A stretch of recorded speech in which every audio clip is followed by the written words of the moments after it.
Now, the red line will indicate to you the progress. Ladies and gentlemen, we have a special treat for you this afternoon. We'll be speaking with the representative of the Muck and Meyer Development Corporation. Sir, I beg your pardon? We're going to do a radio interview, and certainly. Your name is Wade. Wade. Yeah, Wade Through. Wade Through. I say. You can call me Wade. You are a representative of the Muck and Meyer Development Corporation. Is that Muck and Meyer Development Corporation? That's right. Is that a large organization? Large and getting larger. Yes, it's going to be tremendous. Well, what type of an organization is it, Wade? We encourage people to invest for their own good in land, of course, and we have these entire areas of land throughout the country. We've had some big development areas already that have progressed through our efforts. You buy land and then sell it? Yes, we have several places around the country right now. I could mention some to you, but it would take a long time. Well, go ahead. We've got a little Well, just time. a couple. We have the Swampland Lagoons. Swampland Lagoons? Yeah, that's out in Florida. What is that exactly? Is that... it doesn't sound too enticing. No, it's not. I wouldn't say that it was enticing in a sense, but on the other hand, who knows what's under that swamp? That's right. I mean, they discovered marble in Alabama under swamp, and there's no telling what they'll discover in Florida. May discover part of Alabama. The part that was under the marble. Was under the, yeah.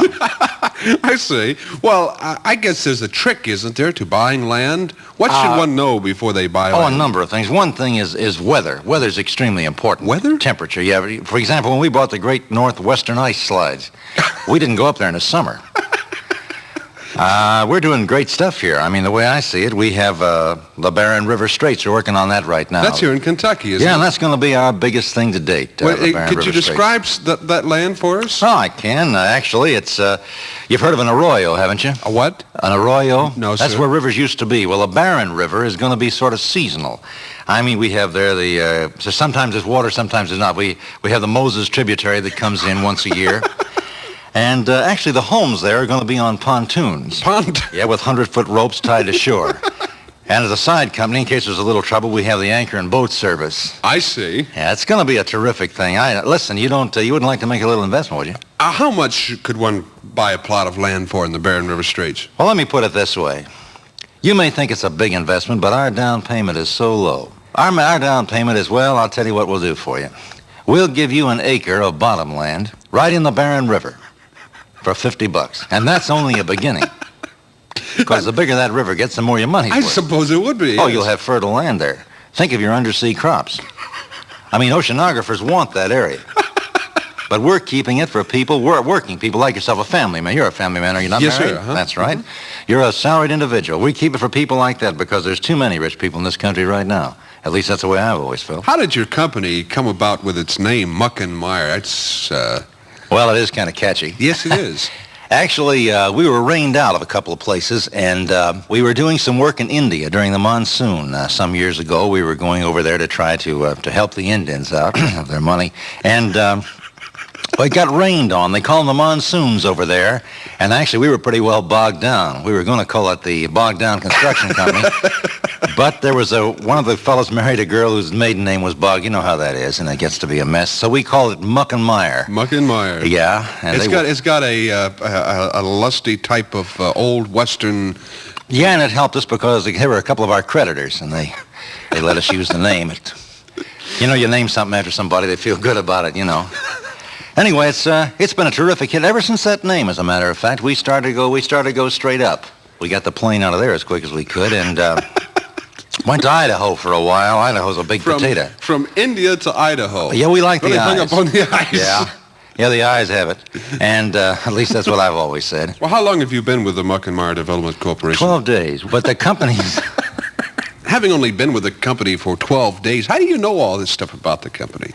Well, I'm not the kind of guy that just jumps into things. You can understand that by looking at me. Right. Actually, this suit I'm wearing ought to tell you something. The way a man dresses, it's made of genuine cloth. But I'm the kind of guy that does a little research. Right. When I was skeptical, as I know you must be, about the Muck and Meyer Company.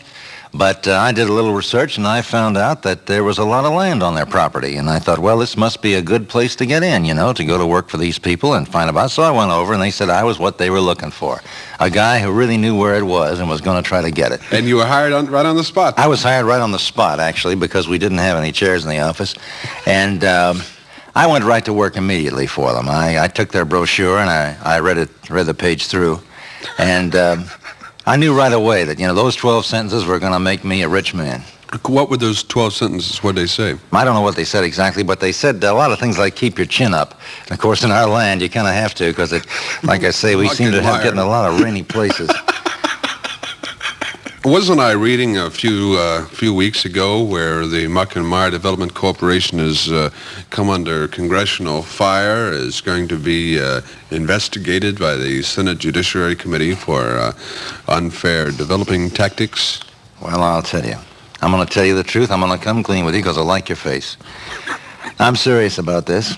That's just a disgruntled employee who made up a lot of false material, a lot of false forms, and sent them to the government. We welcome that investigation. I mean, we welcome it. We're proud of what we've done, and that's this disgruntled employee, Sam Sorehead. He was there. He worked for us for a while. As a matter of fact, I took his place. I see. You took Sam Sorehead's place, huh? Sam left suddenly. And as a matter of fact, I don't think he'll show up at the hearing. But we have a thorough and complete operation here, and I know that once the Senate investigating committees find out about it and realize that their checks are in the mail. Wade, have you invested in land from Muck and Mire yourself? Let me tell you, pal, I'm not a guy, I'm not a front runner. I'm a person who has invested himself. I've got a beautiful home in the Swampland Lagoon. You have a home in the correct. Swamplands. Beautiful. Split level. Split level? That's right, split level. I didn't intend it to be that way, but one end of it just sunk in the ground. Sunk into the swamps, is it? I guess it's a little tricky building on swamps. Well, it's a little tricky, actually, but if you're fast on your feet, you can get out of there alive.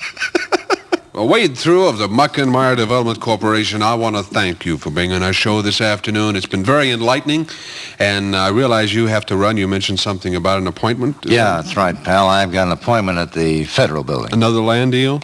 Oh, I think this might be a time deal. Hi, I'm Jim Ferguson, and in my radio career, I've had the opportunity to do many things. One of the biggest highlights was being production director for WHAS Radio, a 50,000-watt clear channel broadcast station in Louisville, Kentucky. I was production director from 1970 to 1979, and during that time, I was given almost full reign to produce whatever radio shows I might be interested in producing. Can you imagine that? Whatever I could envision, and they were paying me for this. Well, actually, I could produce anything I wanted to in addition to my regular production schedule and my weekend radio show, but still the near total freedom to explore all the possibilities and get it on the air. I could do this because I won many awards along the way. And it was like each award said, "You're good to go, buddy. Keep on keeping on." It said that to me, but more important, that was also said to my boss, Mr. Hugh Barr, who was the station general manager and a very nice person to work with.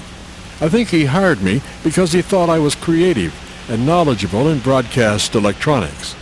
Without going into too much detail here, the station was having growing pains, moving away from old radio engineer-only operated equipment to a modern jock-operated audio board known as Combo. So this involved all the engineers, their unions, and the announcers and their union. In addition to on-air Combo, he wanted the production people to be able to operate their own equipment. I didn't envy his position.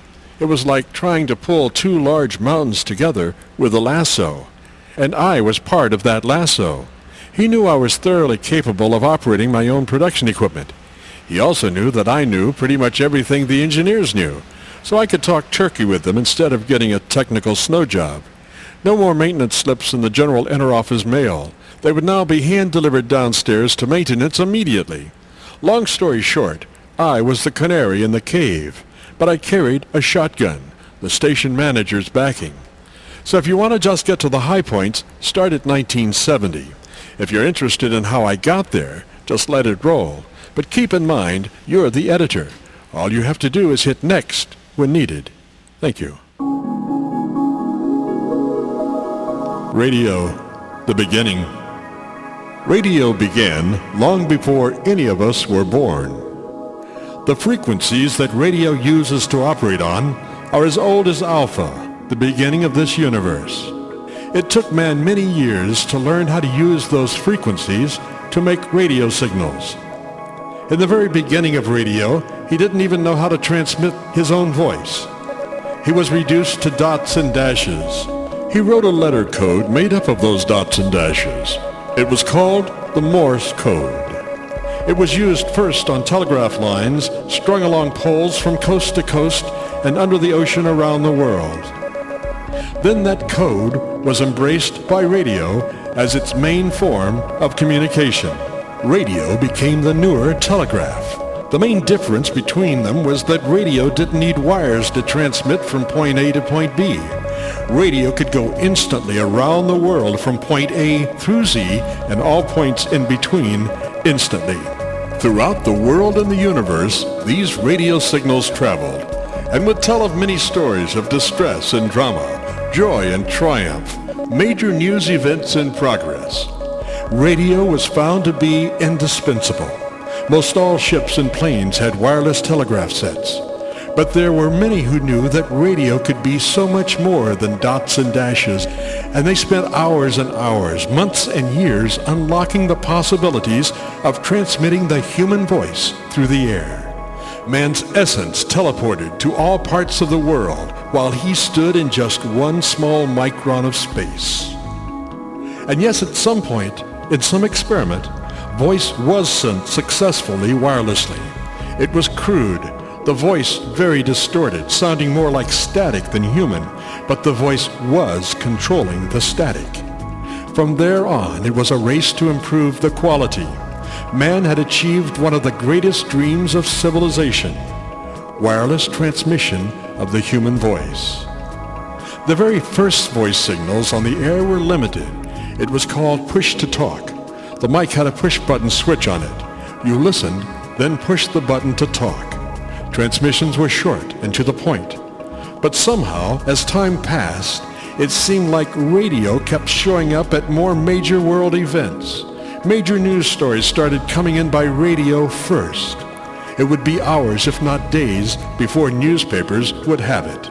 And so the commercialization of radio continued. Broadcast stations now began to proliferate in major cities. These were much more than push-to-talk transmissions.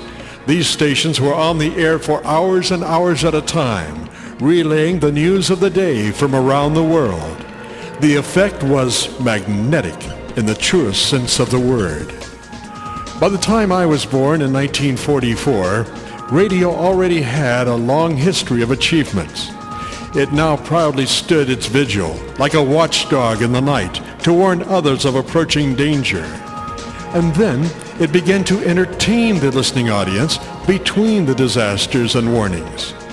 Yes, push-to-talk was gone. These babies were cooking. Music on radio was now commonplace, and people loved it. It was mesmerizing. People were connected to people around the world. And we found out that some people were very different than us.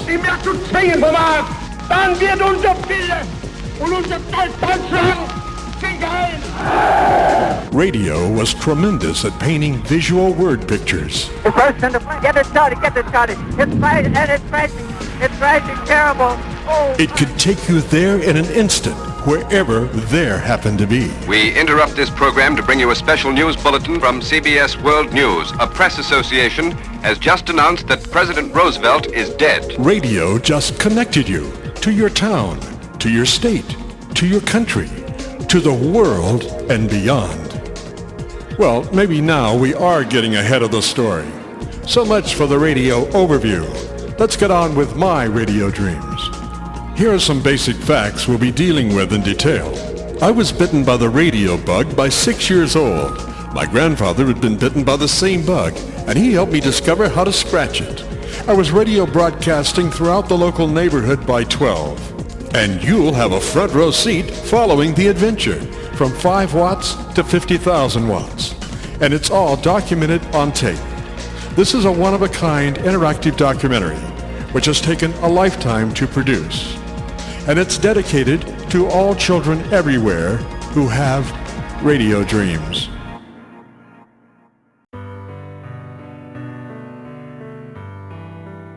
This is Jim Fergusson's documentary that encompasses some 50 hours of material, making it one of the world's longest documentaries. with audio recordings dating back to 1956 when I was a 12-year-old kid nursing one of the worst cases of radio bug bite ever known to mankind. But my story really begins a lot earlier than that. I mean, I just didn't fall out of the sky as a 12-year-old.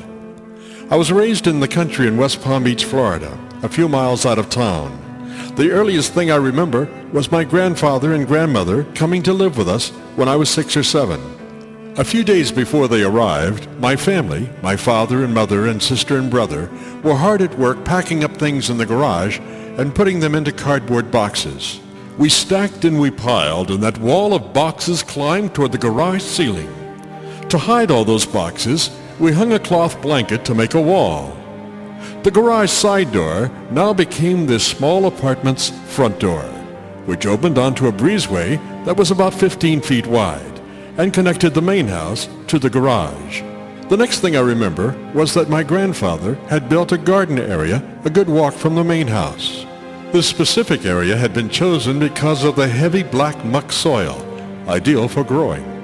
He grew corn, potatoes, many varieties of tomatoes, and flowers. He wore khaki pants and a khaki shirt every day, with just a scrub of facial hair. He was slightly heavyset and soft-spoken. In the garden, he had a small work table, but the main thing was a homemade windmill. It was impressive, a 30-foot tall wooden tower with this airplane thing with big steel blades and an airplane-like tail. Sometimes when the wind really blew hard, I thought it would take off. The windmill furnished water for the garden. There were no power lines to run a pump. There was also another building in the garden area. It was a glass house. Well, to a 7-year-old, that's what it looked like. Actually, it was a large storage shed made out of large window frames on all sides. It was maybe 10 feet by 10 feet, with a rainproof roof and glass on all sides. This was my grandfather's storage shed, with more cardboard boxes stacked to the ceiling in some areas. As I said, this was my grandfather's stuff, and some of his stuff was magic. He went to this garden every morning at 8 o'clock. He would come home for lunch and then back to the garden till 5 o'clock. I remember there were occasions when he would have to go looking for things in the glass shed, and if I were lucky enough to be in the area, I would be right there by his side as he searched. Somehow it didn't usually matter what he was looking for. I knew that there were 2 or 3 boxes of stuff in there that were pure magic, filled with all kinds of radio and telephone parts, parts from another time, parts that held secrets. How did they work? Old telephone headsets and microphones, dials and coils, tubes, some of the biggest radio tubes I'd ever seen. I can't really express the depth of my attraction to these things, but my grandfather understood, because these were his things, and he had thought enough of them to pack them away, to save them. And when he would open one of these boxes, it was to me like being a pirate opening a lost buried treasure chest. I'm sure my eyes were as big as saucers and probably glazed over at the same time. I don't mean to make this a big deal, but it was. And I know that he knew it was, because he would always find just that right item to give to me. I was as much like him, I guess, as he was. That old telephone headset, or whatever radio part it was he gave me, would turn into hours, weeks, and months of experimenting, wiring it in different ways. Which way worked best? Where do you put the battery? This went on every 4 or 5 months for 2 to 3 years. I was constantly amazed by the stuff he had and the stuff that he gave me. He passed away in the garden, and I missed him. I didn't go to his funeral. It took a while to put everything into perspective, but life does go on. He had wanted me to have those 3 boxes of magic when he passed, and in fact, that's what happened, and I played with and experimented with all that stuff for 2 or 3 years. I missed those times with him in the garden, but his gifts helped. It was like a part of him still was there, his essence. In retrospect, he lived on inside of me. I say all this just to let you know what kind of kid I was by the time I was 12, and our story begins with my first audio recordings. And just a suggestion on how you might listen to this production. The commentaries describe the upcoming segments. So play each commentary, then begin playing the described segment. Some segments are longer than others. So remember, this is interactive. Just advance to the next commentary. You ain't nothing but a hound dog, you're crying all the time.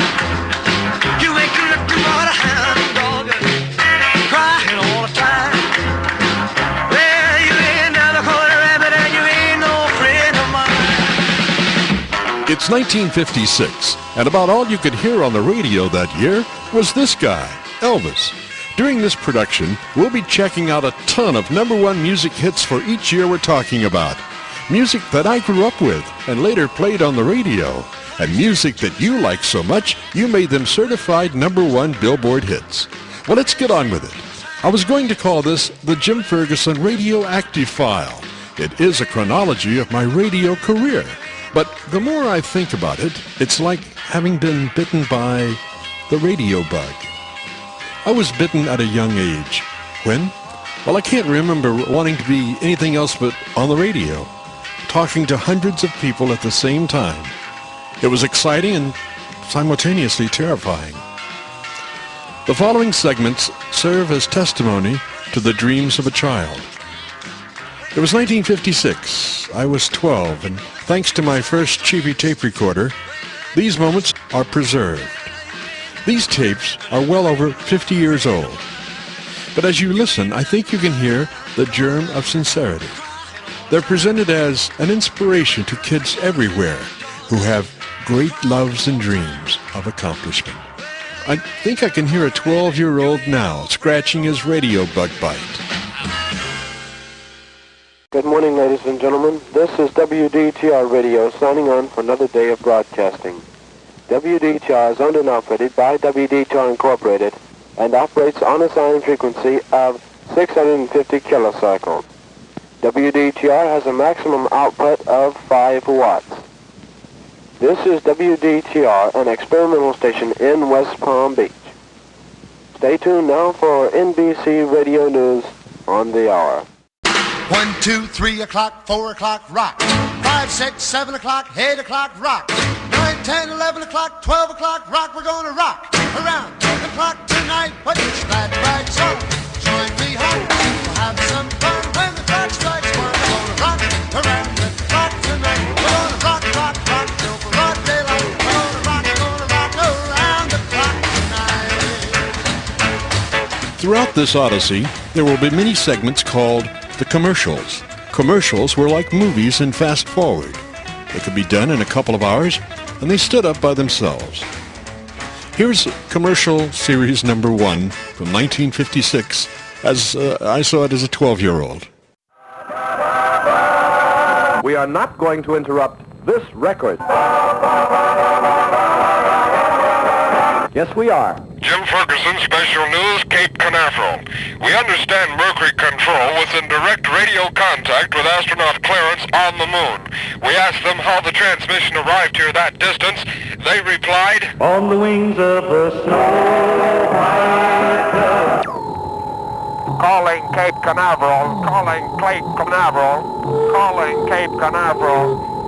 This is Colonel Clarence Capricorn. This is Colonel Clarence Capricorn. Do you receive? Do you receive? Over. This is Cape Canaveral. Go ahead, Colonel Capricorn. This is Colonel Capricorn back again. Boys, you'll never believe this, but even the moon has a 3-heart center. This is Mercury Control. What part of the moon are you on, anyway? North, Dixie.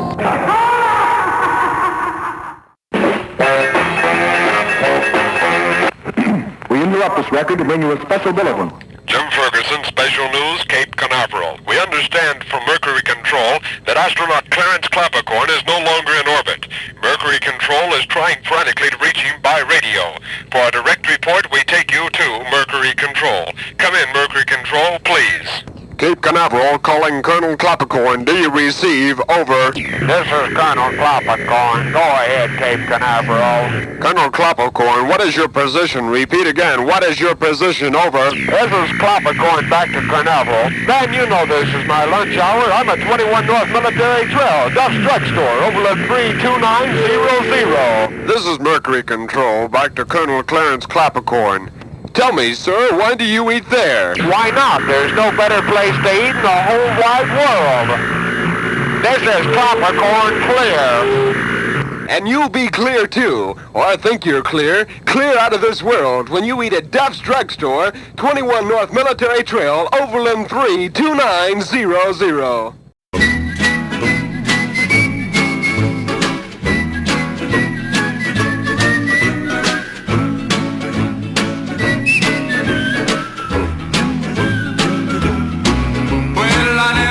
More like singing the blues, 'cause I never thought that I'd ever lose your love, dear.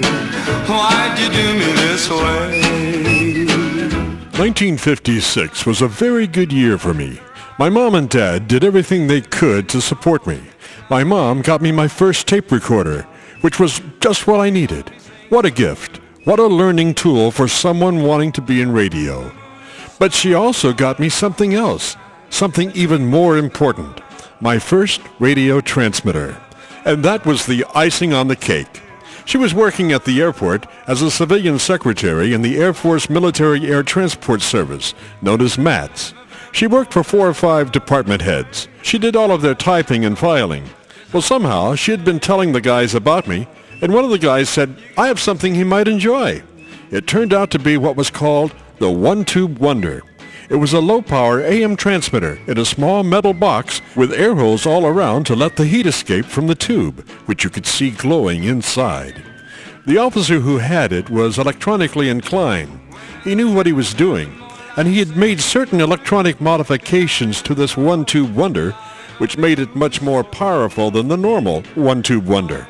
When he gave it to my mom, he had told her that it would really get out, and that I should take care and try not to interfere with other licensed broadcast stations, as I could get in trouble. So I always tried to operate it in a clear spot on the dial. He had also told her it should always have an antenna connected to it when it was on. Otherwise, it could burn itself up for not getting rid of the energy it was generating. It was like a sports car souped up. The more the engine puts out, the more likelihood of a catastrophic failure. PlayStation WDTR's transmitter did have a few quirks, but he was right. It did get out, and I was constantly trying to get out even better. Under the guise of his advice of keeping a good antenna on it, I strung a 300-foot long wire antenna from a 60-foot tall tree to the pump house, which I was using as the studio transmitter site. All went well until the lightning storm. The long wire antenna gave me another mile or so of additional coverage area, but it also attracted things like lightning. Not good when you're wearing earphones listening to your station as you were DJing. I don't remember much about that incident. Only one moment I was sitting in a chair doing my radio show, and the next thing I knew I was on the floor trying to get up. It hadn't been a direct hit because I wouldn't be here now, but it was close enough for the long wire antenna to attract enough primary lightning charge to arc through the earphones to ground through me. I often wondered what that might have sounded like on the radio at the time. The transmitter was still on when I came to. I always kept an eye out for weather conditions after that when I was broadcasting. It took another month or so before I could wear earphones. On the air, my PlayStation WDTR was full of station promotions. I had more promotions on the air than anybody.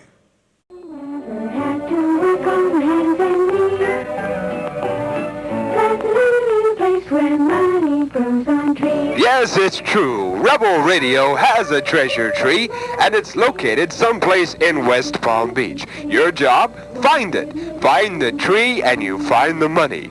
$5 is yours for the finding on the Rebel Radio treasure tree. If you find the tree, phone me at Overland 3 2862. Again for you, Overland 3 6862.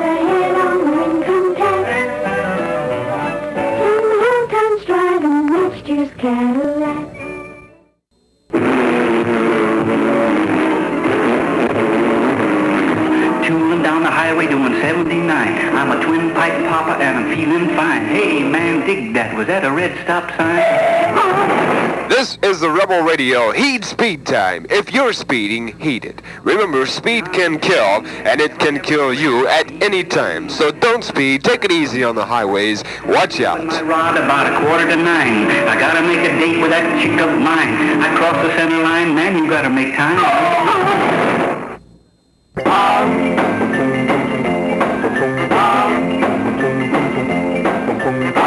Jim Danny to the rescue. Jim Danny to the rescue. Jim Danny to the rescue. Go, Jim Danny. Go, Jim Danny. Yeah, this is Jumpin' Jim at a PM from Radio 1 WDTR. We go every night on the Big Sound, and the Big Sound only goes on Radio 1, 1650 on your radio dial, WDTR, Jiminy AM. Go, Jim Danny. Go, Jim Danny. Oh, my old man's a dustman. He wears a dustman's hat. And what does your father do, or what does your father wear? Well, if it's impossible employment, if it's digging ditches, if it's hanging from the tree by his left hand, well, that's impossible employment. And chances are you're able to win our Impossible Employment Contest. Yes, the Rebel Radio Impossible Employment Contest is open now. If your father does something that's impossible for employment, write us at Overland 3, 2862, that's our phone number, or write us at Route 1, Box 209 in care of radio station WDTR. And chances are you'll win the Rebel Radio Impossible Employment Contest. I found a police dog in my dustbin. Well, how do you know he's a police dog? He had a policeman with him.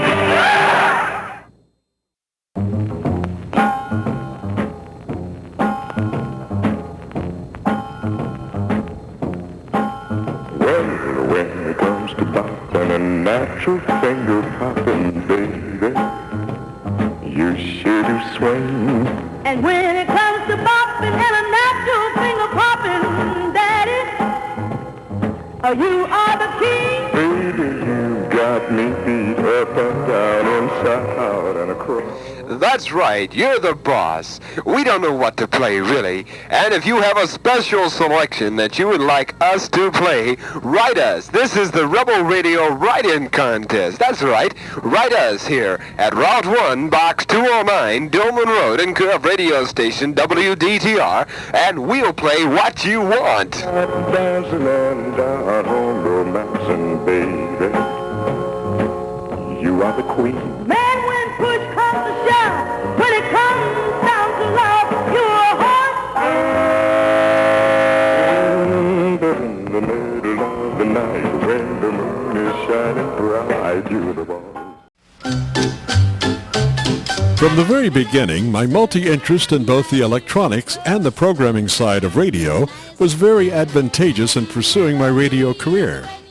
To be able to figure out how to build an audio mixer board at 12 years old by building 4 audio amplifier kits, then running the separate audio input links up to a common 4-volume control board, and tying the 4 audio outputs together, well, looking back, I think it was near genius.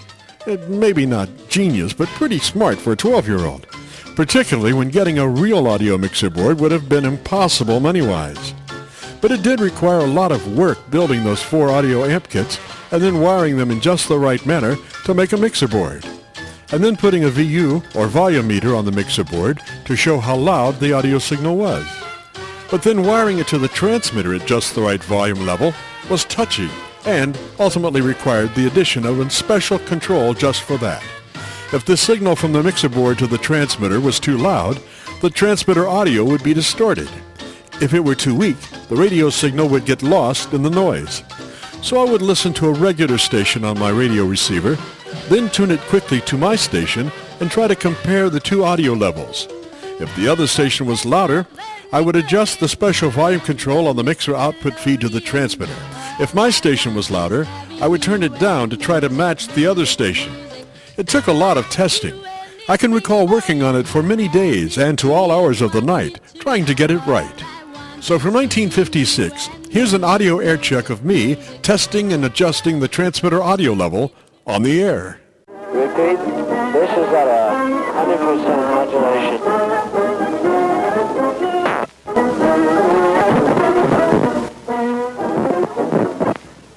Ladies and gentlemen, This is the broadcasting voice of the Palm Beaches, WDTR. Radio Wonderful. Stand by now for NBC Radio News. Ladies and gentlemen, this is WDTR West Palm Beach.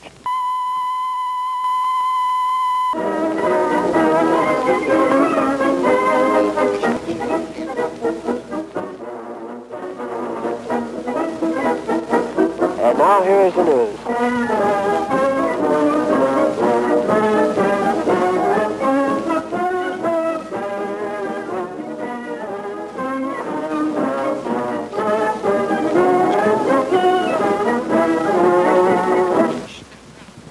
We are testing. Repeat, we are testing.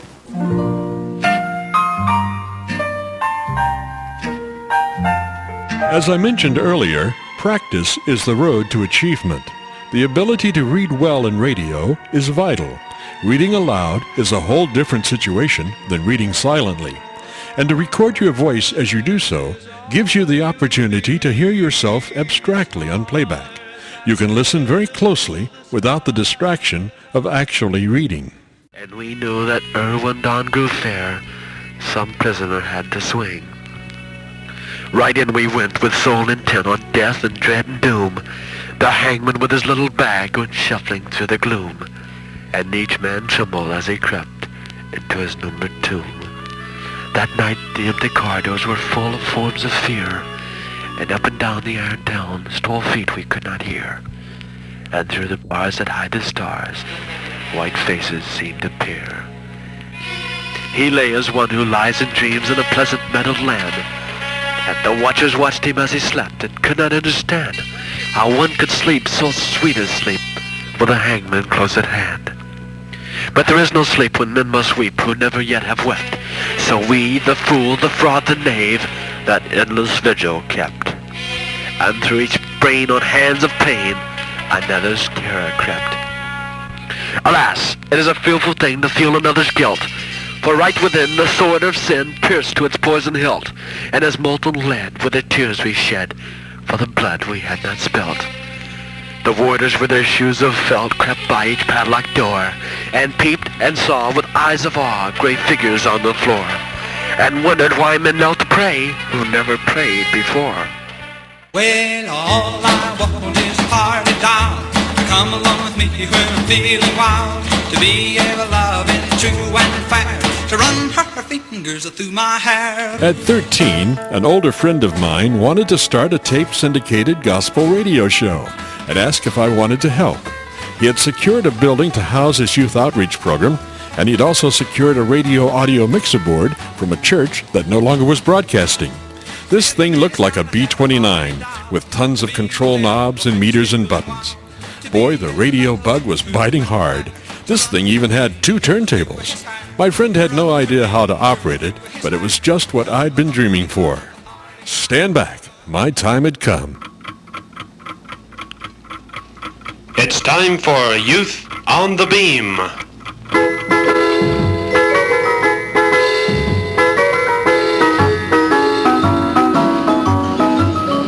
We are more than conquerors through him that loved us so. For Christ who dwells within us is the greatest power we know. He will fight these. Once again, we're here with more music, the best music this side of heaven. Who can stand against us? He's the captain of our fate. Here's Miss Georgia Lee with A Christian Cowboy.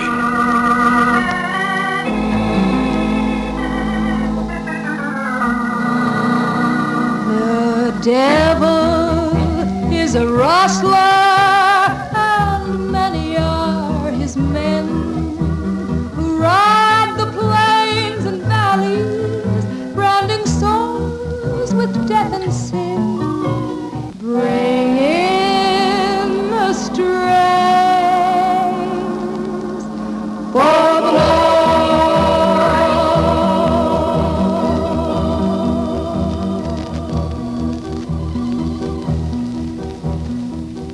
Georgia Lee with the Christian Cowboy.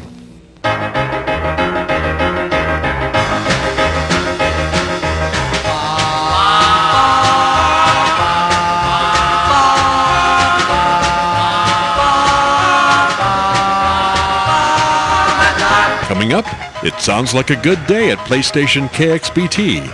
A jock, I think, needs to match the energy level of the music he's playing. She's much too nice to rearrange. But she knows all that I adore. A lover and a potion could never love me more.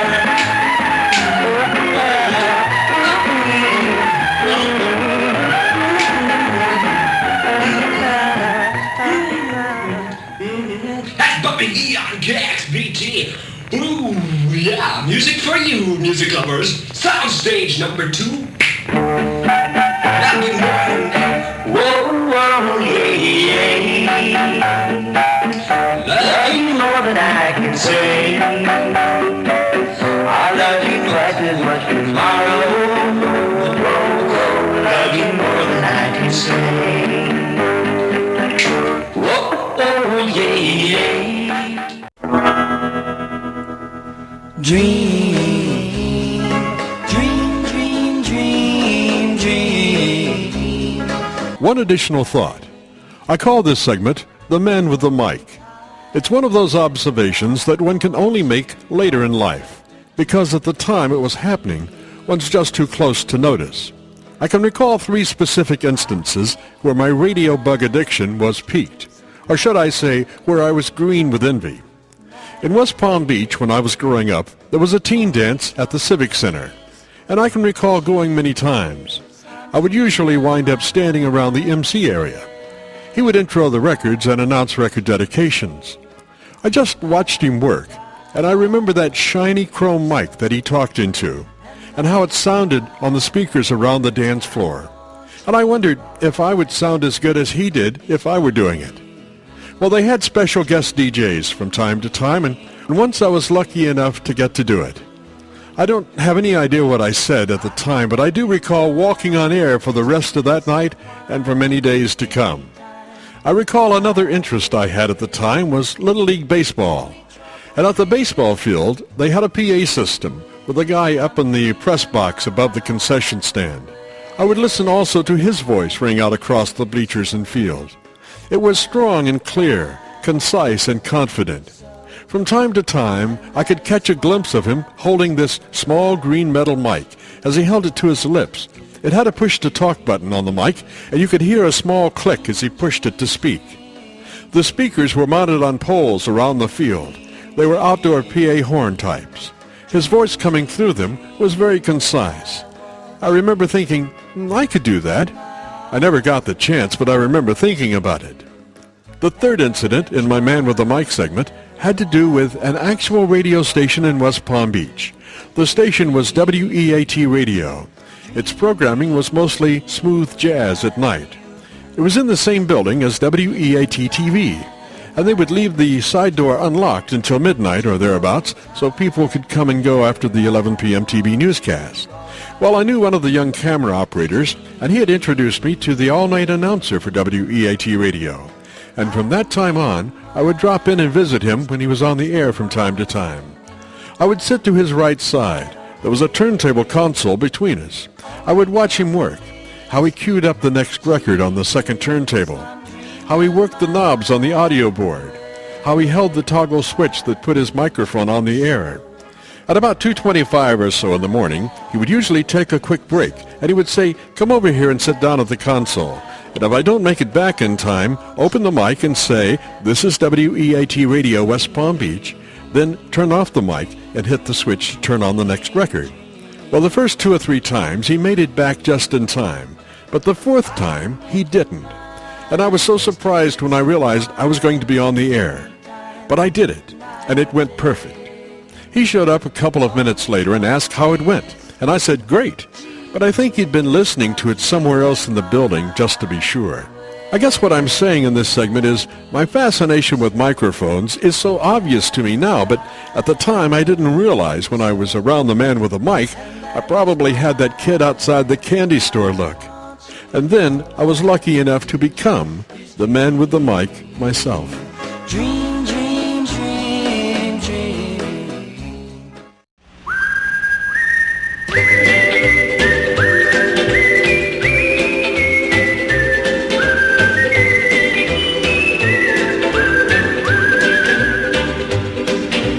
Heartaches by the number, troubles by the score. Coming up, more play practice on PlayStation KXBT.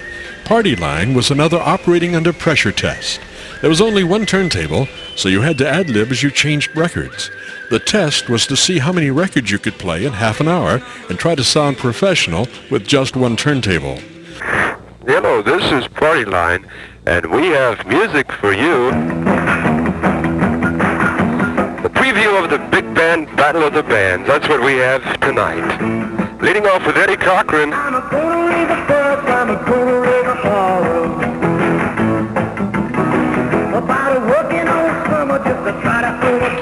Remember that one? And also we have another Cochran favorite. It's called Come On Everybody. Now, we want everybody to come on. The Battle of the Sounds from KXBT, AM and FM.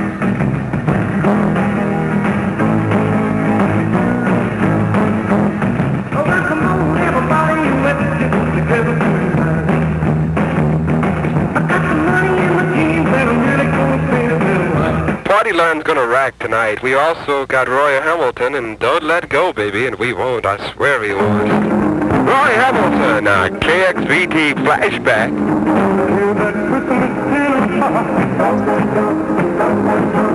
Come on, baby, it's time to rock.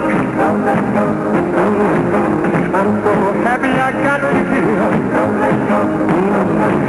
Keep me real from here to here.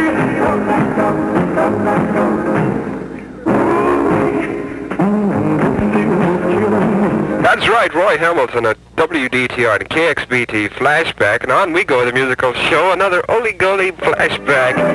Billy and Lily and La-Di-Da.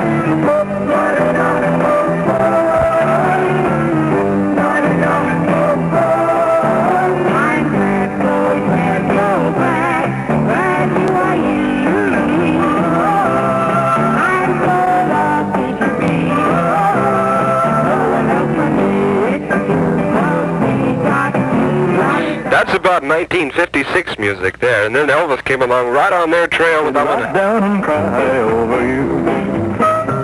I'm gonna sit right down and cry over you. And if you ever say goodbye, if you ever even try, I'm gonna sit right down and cry over you. That's right, Elvis sat right down and cried, and then Paul Anka says, Dee Dee Dinah, I love you so. Well, Frankie Avalon came along with Dee Dee Dinah, but Paul Anka came along with Just Plain Dinah. Just Plain Dinah, that's all, just plain 1,000,000 copies. This is Party Line on KXBT AM and KXBT FM. So young and you're so old, this my darling, I've been told. I don't care just what they say, 'cause forever I will pray. You and I will be at free, at the first up in my dreams. Oh, please take my name, Diana. Paul Anka on KXBT Battle of the Bands, and that's called Diana. This is Miss Brenda Lee, Nashville, Tennessee fame, Rock the Bob.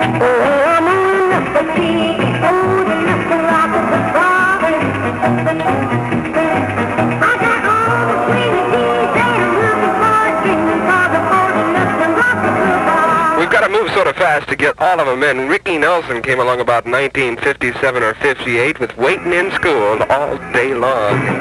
Waiting in School for you. I've been waiting in school all day long, waiting on the bell to ring so I can go home. I throw my books on the table, pick up the telephone. Hello, baby, let's get some gold. Heading down to the drugstore to get a soda pop for a nickel in the jukebox thing with Pepper Rock. The cool cow baby gonna take the news.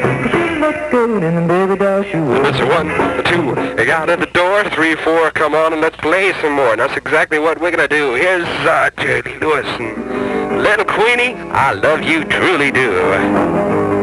I got a lump in my throat and a sore coming down the aisle. Woo, KXBT party line. I got the wiggle in my knee when she looked at me and sweet little smile. That she did. She smiled all over the place, and then she looked up with her big blue beautiful eyes and said,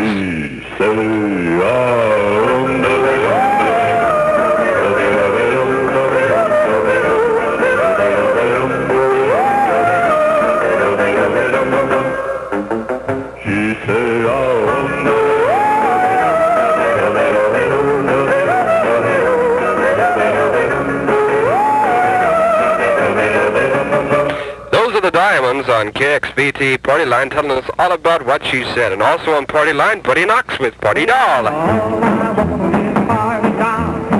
along with me for a little while. To be in love and true and fair. To run across her fingers through my hair. Come along and be my party doll. Come along and be my party doll. Come along and be my party doll.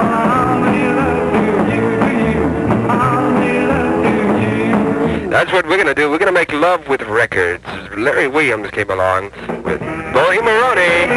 This is KXBT Party Line. I got a girl named Bonnie Maroney. Yeah, she's as thin as a stick of macaroni there, huh? She's as skinny as a stick of macaroni. It's not her fault. She's been taking Metrocal. Oh, well, that's what happens when you go to school. You want to look good. Tommy Facenda, High School USA. An oldie-goldie flashback.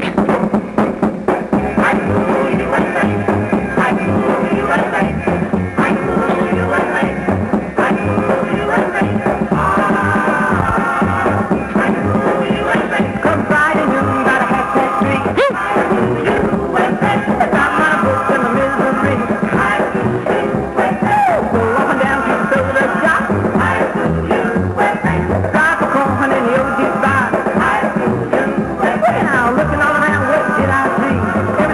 That could ever be. They come from Morristown and Elizabeth Sun, Isaac Listen and Donald Sun, Austin, Everett and Sidley Still, Jolton, Ford and Science Hill, Franklin County, 9 or 2, well, I wanted to high school, Bob with you. Yeah! That's Tommy Facenda, High School USA on KXBT Party Line. We also have Norvis Jorvis and Transfusion. Need a little blood action there, all over the highway most likely. Drive slow. Chewing down the highway doing 79. I'm a twin pipe papa and I'm feeling fine. Hey man, dig that. Was that a red stop sign? That's what we're going to do. We're going to stop right here and switch over to a better record. Jim Dandy and Laverne Baker get together. They do something like Jim Dandy to the Rescue. Jim Dandy on Party Line KXBT. Jim Dandy to the rescue. I'm coming. Jim Dandy to the rescue. Hear you loud and clear. Jim Dandy to the rescue. Go Jim Dandy. Go Jim Dandy. And we're going to move right along with the KXBT Party Line show. Coming to the rescue, Jim Dandy and the Charlie Browns. 3, 5, 5, 4, 4, 4. I smell smoke in the auditorium. Charlie Brown. Charlie Brown. He's a clown. That's Charlie Brown. He's gonna get stoned. That's the way to see. Everybody always picking on me. I don't know why everybody's always picking on me. I guess it's just because I'm so fine, as the Fiestas say.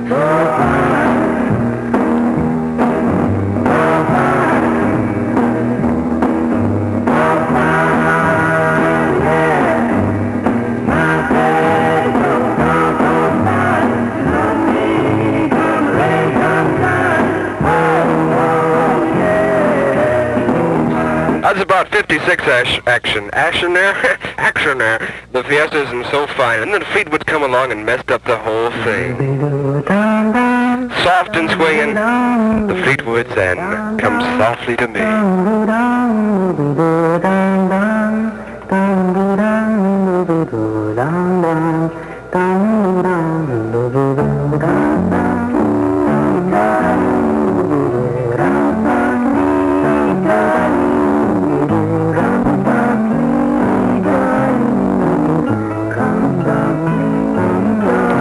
That's about 1957 action there. The Fleetwoods and Come Softly to Me, and the Jimmy Rogers and Kisses Sweeter Than Wine. Well, when I was a young man who never been kissed, I got to thinking it over, how much I have missed. So I got me a girl and I kissed her and then, oh Lordy, well I kissed her again because she had kisses sweeter than wine. Jimmy Rogers there with some swinging action. She had kisses sweeter than wine, and because she had kisses sweeter than wine, Sam Cooke says, I'll come running back to you, baby. Folks say that you found someone new to do you. Just call my name, I'm not ashamed. I'll come running back to you. But unfortunately, when I came running back, she didn't take me, so now I'm at a place called Lonesome Town. This is KXBT Party Line. If you want a record played, call us at Overland 32862, and we'll get your request on the air. KXBT Party Line. There's a place where lovers go to cry their troubles away,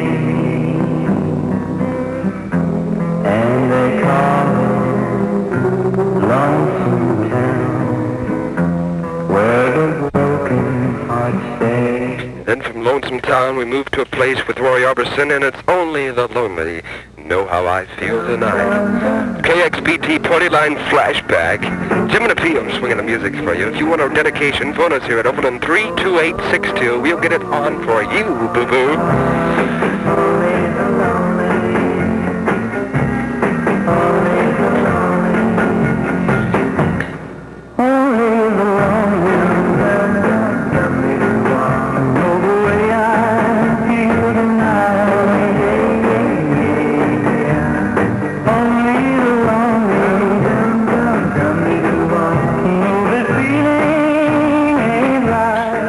With a little flashback information there. Only the lonely know how I feel tonight. This is KXBT Party Line. This is Mark Denning with Teen Angel.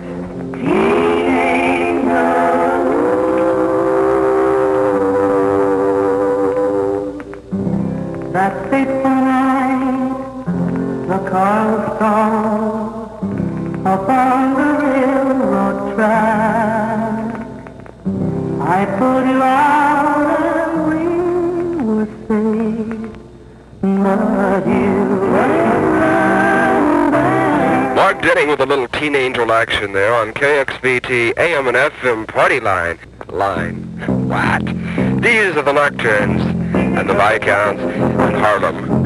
Or something. Harlem Nocturne by the Viscounts. Real swinging number. Get your girl.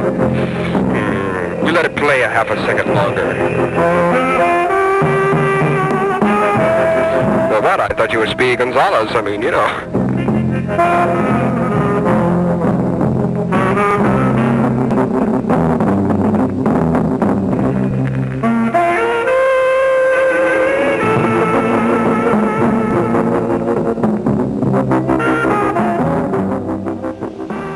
In addition to longer music shows, I started to want to do longer radio programs too, like suspense shows.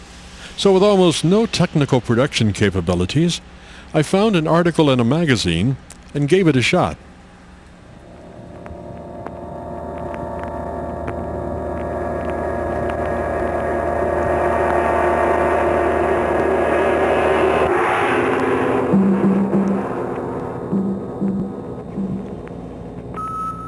Good evening, ladies and gentlemen. This is your host, Jim Fergusson. Welcome again to Awake. Tonight's story, The Monsters Are Due on Maple Street. Adapted for radio by Jim Fergusson.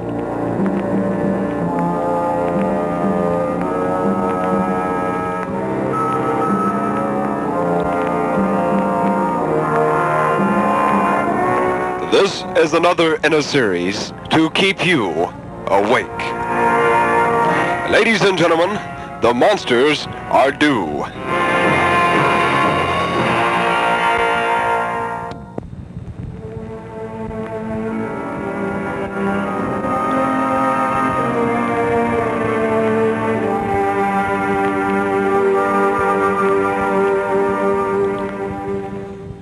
was Saturday afternoon on Maple Street, and the late sun retained some of the warmth of a persistent Indian summer. People along the street marveled at winter's delay and took advantage of it. Old Mr. Van Horn, the patriarch of the street, who lived alone, had moved his power saw out on his lawn and was ready to start fashioning new pickets for his fence. It was 4:40 p.m. A football game blared from a portable radio on the front porch, blending with the other sounds of a Saturday afternoon in October. Maple Street, 4:40 p.m. Maple Street, in its last calm and reflective moments before the monsters came.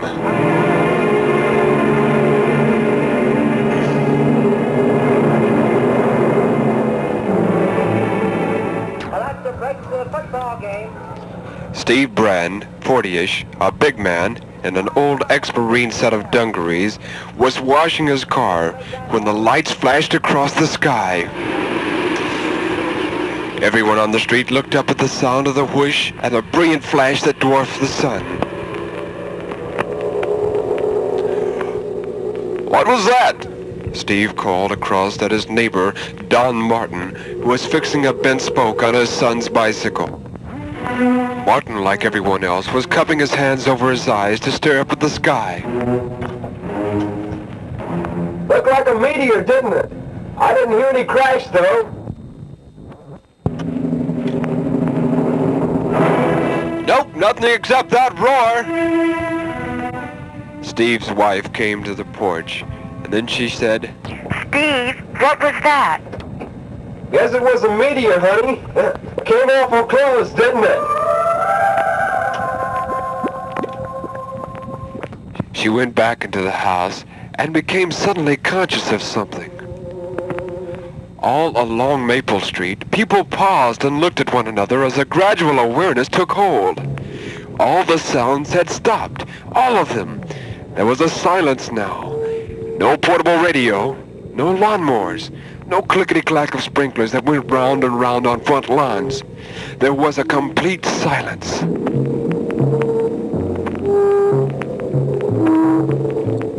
Mrs. Sharp, 55 years of age, was talking on the telephone, giving a cake recipe to her cousin at the other end of the town, when all of a sudden the circuit clicked off.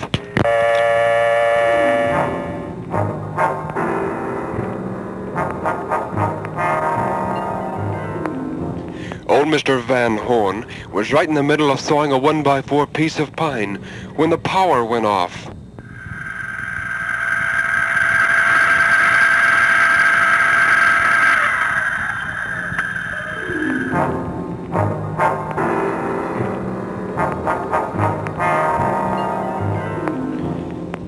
Steve Brand's wife, Agnes, came out on the porch to announce that the oven had stopped working. There was no current or something, and would Steve please look at it? But Steve couldn't look at it at that moment because he was preoccupied with a hose that suddenly refused to give any more water.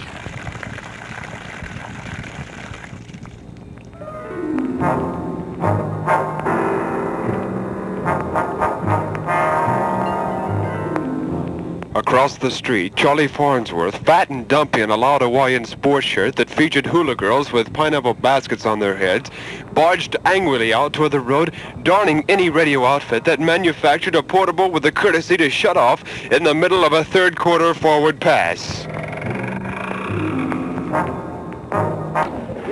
Hey, did you see that missile? Voices built up on top of voices until suddenly there was no more silence. There was a conglomeration of questions and protest, of plain as references to half-cooked dinners, half-watered lawns, half-washed cars, and half-finished telephone conversations. Did it have anything to do with a meteor? That was the main question, the one most asked. Pete Van Horn disgustedly threw aside the cord of his power mower and announced to the group of people who were collected around Steve Brand's station wagon that he was going over to Brennan Avenue to see if the power was off there also. He disappeared into his backyard and was last seen heading into the backyard of the house behind his. Steve Brand, his face wrinkled with perplexity, leaned against his car door and looked around at the neighbors who had collected. Just doesn't make sense. Why should the power go off all of a sudden? And the phone line be dead? Don Martin whipped bicycle grease off his fingers. Maybe some kind of an electrical storm or something. Dumpy Charlie's voice was unpleasant and high. Just doesn't seem likely. Sky's just as blue as anything. Not a cloud. No lightning, no thunder, no nothing. How could it be a storm?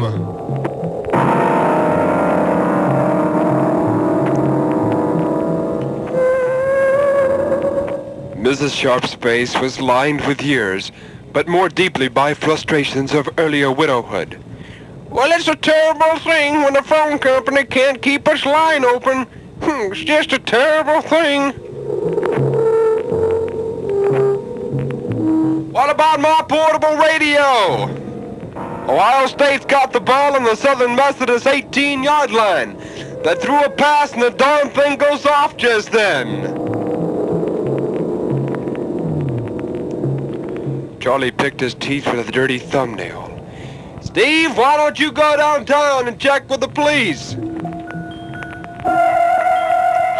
Oh, they'll probably think we're crazy or something. A little power failure and right away everybody gets flustered and everything.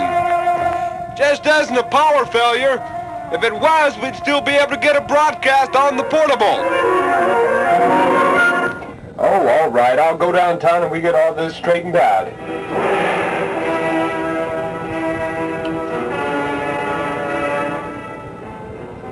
Steve opened the door to his station wagon.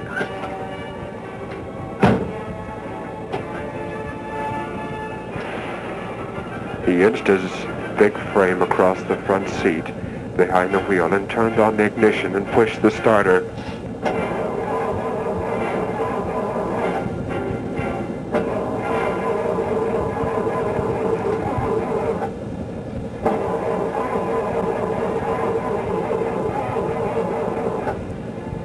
But the car would not start.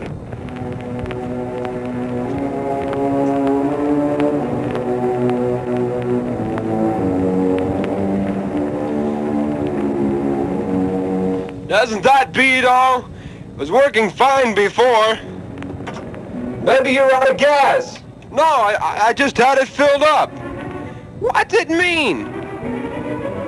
Charlie Farnsworth's piggish little eyes flapped open and shut. It's just as if everything had stopped. Better walk downtown, Steve.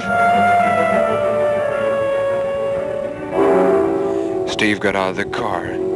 They said, it couldn't be a meteor. A meteor couldn't do this. He looked off in thought for a moment, and then he nodded. Come on, let's go. They started to walk away when they heard the boy's voice. Tommy Bishop, age 16, had stepped out in front of the others and was calling to them. Mr. Brand, you better not go. Steve took a step back toward him. Why not? They don't want you to. Steve and Don exchanged a look. Who doesn't want us to? Tommy looked up towards the sky. Them. Them? Who are them? Whoever was up there that came overhead. Steve walked slowly back towards the boy and stopped close to him. What, Tommy? Whoever was in that thing that came over. I don't think they want us to leave here. Steve knelt down in front of the boy. What do you mean, Tommy? What are you talking about? They don't want us to leave. That's why they shut everything off. What makes you say that? Whatever gave you that idea? Mrs. Sharp pushed her way through to the front of the crowd. That's the craziest thing I ever heard. Just about the craziest thing I ever heard. Tommy could feel the unwillingness to believe him. It's always that way. In every story I've ever read about a spaceship landing from outer space. Mrs. Sharp wangled a bony finger in front of Tommy's mother. If you keep talking like that, you better take this boy up to bed. He's been reading too many comic books or seeing too many movies or something. Sally Bishop's face reddened. She gripped Tommy's shoulders tightly. Tommy, she said softly, stop that kind of talk, honey. Steve's eyes never left the boy's face. That's all right. We'll be right back. You'll see. That wasn't a ship or anything like that. It was just sort of a meteor or something. He turned to the group, trying to weight his words with an optimism he didn't quite feel. No doubt it did have something to do with his power failure and the rest of it. Meteors can do strange things like sunspots and things like that. That's right, Don said as if picking up a cue. Like sunspots. That's the kind of thing that can raise Cain with radio reception all over the world. And this thing being so close, well, there's no telling what sort of stuff it can do.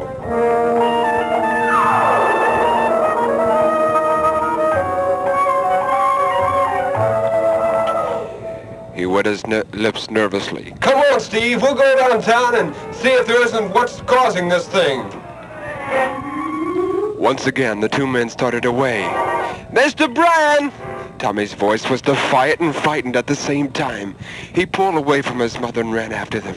Please, Mr. Ryan, please don't leave here!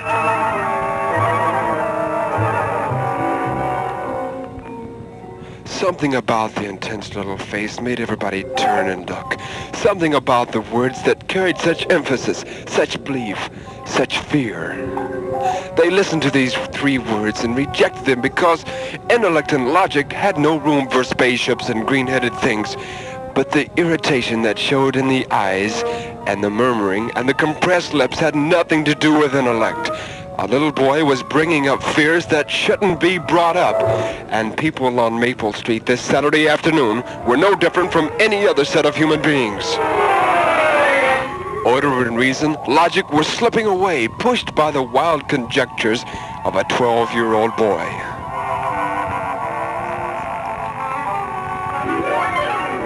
Somebody ought to spank that kid!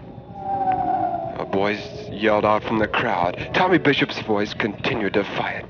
It pierced the murmurings and rose above them. You might not even get to town. It was that way in the story. Nobody could leave, nobody except... In this next segment, Danger Jim at Rim, you'll witness the ultimate setup and betrayal. At 15, I could stand wanting to get into a real radio station no longer. But everybody said you have to go to the sticks to break in and get experience. Well, during summer vacation, I decided to hop a Greyhound bus and start my search. 50 miles away from West Palm Beach and Belle Glade, at the local radio station I visited, the guy on the air said, "Kid, nothing here, but you might check next door in Pahokee. There's a radio station there called WRIM. It's called RIM because it's right on the rim of Lake Okeechobee. Check it out. They might be hiring. And by the way, I admire your determination, kid." I'd told him earlier for each radio station that had said no, I would ask 2 more. And in fact, that was my level of determination. Well, Pahokee was 14 miles away from where I was, with no bus till tomorrow. So I walked to Pahokee. Like I said, this was during summer vacation, and the RIM station manager, Barbara, said in fact that there would be an opening due to a vacation. It was the morning sign-on show, from 6 a.m. to 10 a.m., and back from 3 till 7 p.m. sign-off. She had seen my determination. She gave me a chance. Pahokee was, and is, a very small town with a small town square. On the one side there was the radio station. On the other side was a boarding house, very close and convenient. 3 things I remember most about WRIM. The first, it was my big break, thanks to Barbara. The second thing I remember, I once overslept after partying with a fellow announcer, Bobby, in West Palm Beach, 50 miles away. We'd gotten in late, like 2 a.m. The next thing I remember was Barbara leaning over my still sleeping body in the boarding house, asking if I was still working for WRIM. I looked at the clock. 7:30 a.m. My big break, and I'd blown it already. I jumped up, threw on my pants, grabbed my shirt and shoes, and took off for the radio station. As I was hobbling across that town square, I looked over, and there was the local police car with 2 occupants, watching me hobble. with no shirt on and shoes in hand. I knew I was probably on the verge of being arrested, but alas, I made it to the studio, got the key in the door, and got the station on the air, if not but a little late. She never said another word about that incident. Now, about the setup and betrayal, item 3. This, too, involved Barbara, the station manager. Bobby, my fellow radio announcer, was probably 20 or 21. He'd been working at RIM for some time, and one of the things he would do for kicks would be to turn on the telephone beeper and call girls to talk to and record. To a young man, me, this sounded pretty neat. I listened to a couple of calls, and then he said, "Want to try?" "Sure," I said. Well, Bobby said, "Here's a number for you." As I was calling it, he said, "And ask for Barbara." And that went right over my head.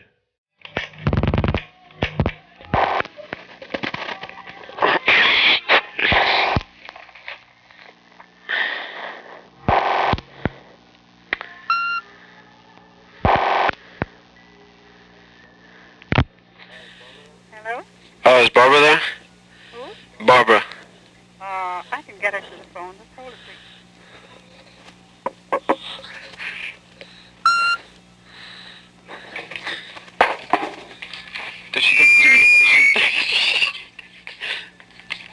Did she go to school or what did she do? She got a job uptown here. What did she do? She's kind of a secretary.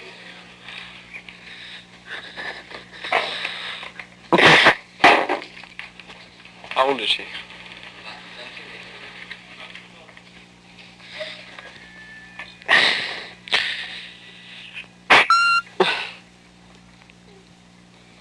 Beep. Hello? Is this Barbara? Yes? Do you know who this is? No, I don't. How old are you? Oh, I don't know. Is this, happen to be an employee of WRIM?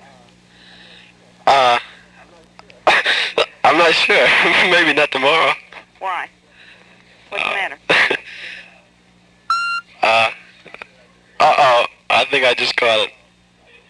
Hmm? I think I just caught it. You caught what? Practical joke. Excuse me, ma'am, please. Please? What in the world are you guys doing down there? Don't you think I have no sense to hear a beeper? Well, Bobby wised off. Not really. Hmm? Bobby gave me a number to call.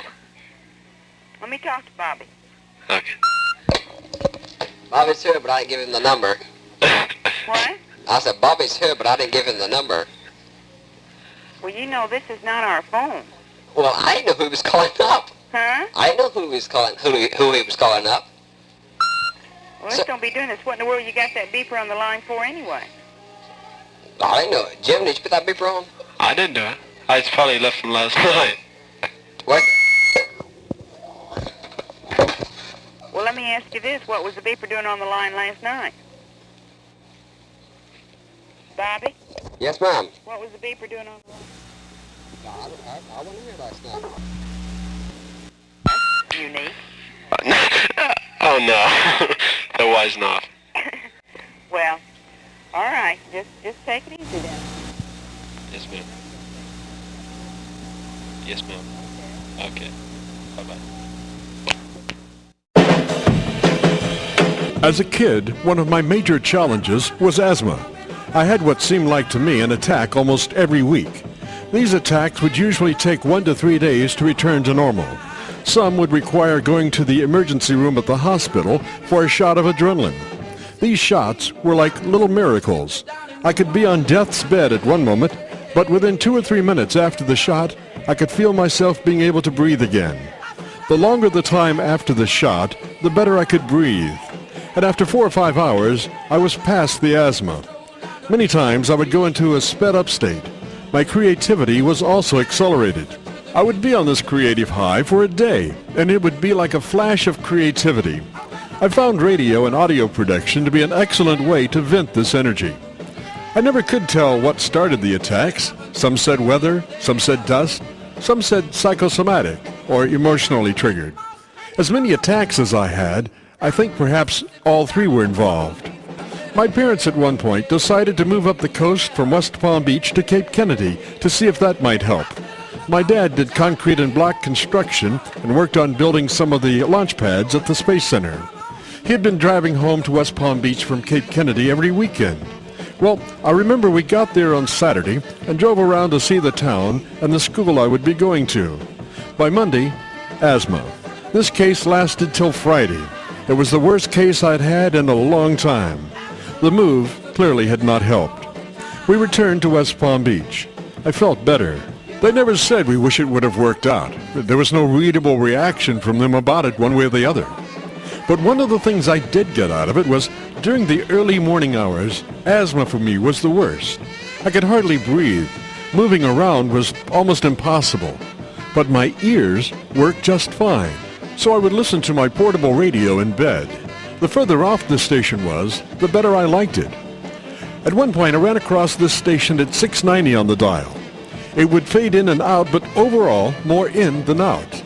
The more I listened, I realized there was no disc jockey, no announcer, no commercials.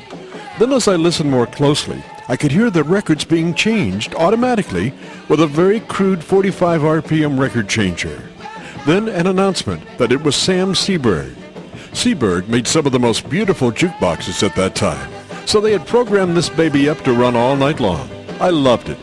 The station was WTIX, a southern giant in New Orleans.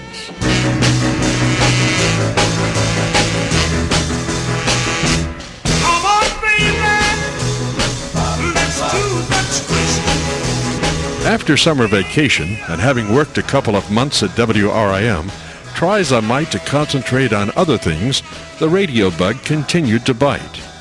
It was then I saw an ad in the back of an electronics magazine for Mid-South Electronics in Nashville, Tennessee. They had classes in both electronics and announcing. It was thought that maybe additional schooling in radio might make it easier to get in again at another radio station. So at 16, my parents recognized my radio bug addiction, and we drove up to Nashville to check out the school. Mid-South Electronics turned out to be located in an old Southern colonial house in the west end of Nashville, not far from Vanderbilt and just beside the Parthenon. It had 2 floors, electronics on the top floor and announcing on the first floor, with 2 living rooms separated by a wall with a large control room window. Control room operation on one side, and student schoolroom setting on the other side, with about 25 desks and an office desk in the left front corner for the instructor. There was a loudspeaker with a vintage radio-type grill mounted over the studio control room window.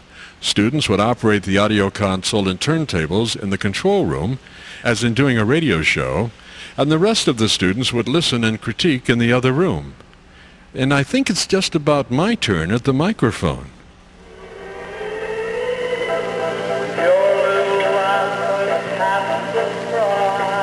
There he goes, Paul Anka, and all of a sudden my heart sings. You're in tune with the all-new WMSE. Let's take a trip up to the WMSE weather tower. The weather forecast, partly cloudy, moderate east-southeast winds, temperature now 82 degrees, the winds out of the south at 8 miles per hour. And that was the weather forecast from the all-new WMSE. WMSE on time. Well, there's about 20 minutes till 11. The Drifters on Radio 1. Save that last dance for me. Every dance with the guy who gives you the island of hope. If he asks, if you're all alone, can he take you home? You must tell him no. The Drifters on Radio 1. Save that last dance for me. They're here. Yes, they're here at Reynolds Motor Company, 5th and Lafayette. The new Hudson for... now on display at Reynolds Motor Company, 5th and Lafayette. You're in tune with the all-new WMSE Nashville. Instant Miracle Aid. Quick! Instant Miracle Aid. Now, talk about magic, talk about tricks. You get 2 big quarts from Instant Miracle Aid. Wow! Instant Miracle Aid. Wow. Hey, listen, if you don't drink instant Miracle Aid, how about drinking milk? You know, everybody needs this health-giving sunshine vitamin D milk in every meal.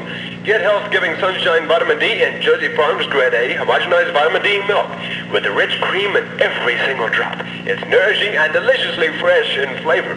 Get Jersey Farms Grade A homogenized vitamin D milk in cartons or bottles at your grocers. Our phone 64655 for home delivery. That telephone number again now, phone 64655. Carl Perkins up on Radio 1 Tunedex now. Honey, 'cause I love ya.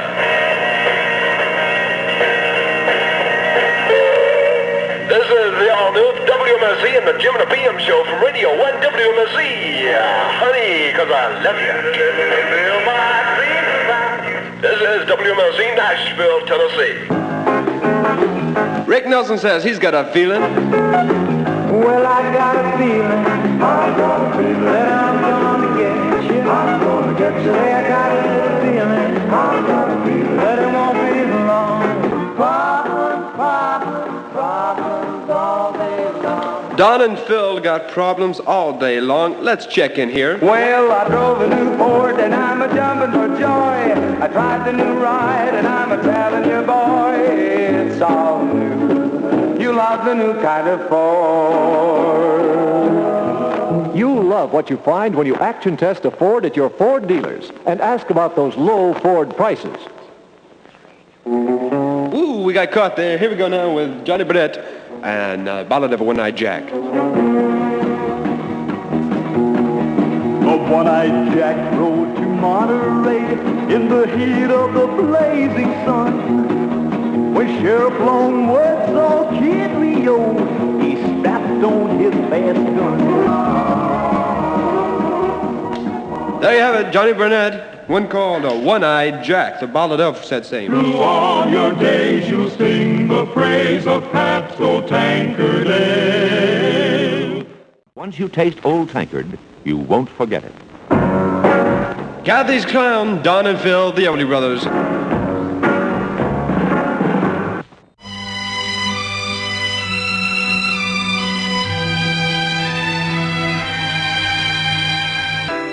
Mid-South Electronics had a very diverse student body.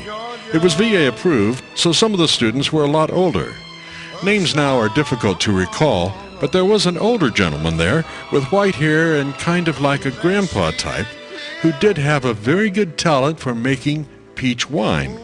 I can recall 3 or 4 of us going to the Grand Ole Opry in Grandpa's car and drinking the most delicious peach wine. On another occasion, Elvis was to speak at the state capitol. Another student there, a young suave type who drove a Corvette, thought it would be a good idea to use the event as a play remote news coverage training session. So we borrowed the school tape recorder and took off in his Corvette. There were 3 of us, and it was a 2-seater. Guess who got the hump in the middle with the big tape machine? Jim Ferguson, special news reporter for WSMA Radio, covering Elvis Presley addresses the legislature. People here are most cooperative about letting us set up our recording equipment. There are no outlets here for tape recorders, so we had to disconnect the Coke machine downstairs and plug our tape recorder in downstairs. We have our microphone lead coming up the stairs up until the gallery of the state capitol building. And if you hear some noises, that's probably me getting pulled down the stairs when somebody gets wrapped up in that microphone cable, which has happened a couple of times already. Time now is about 10 minutes till 11, 10 minutes away from Elvis's appearance. The people in Nashville are very nice people, very hospitable.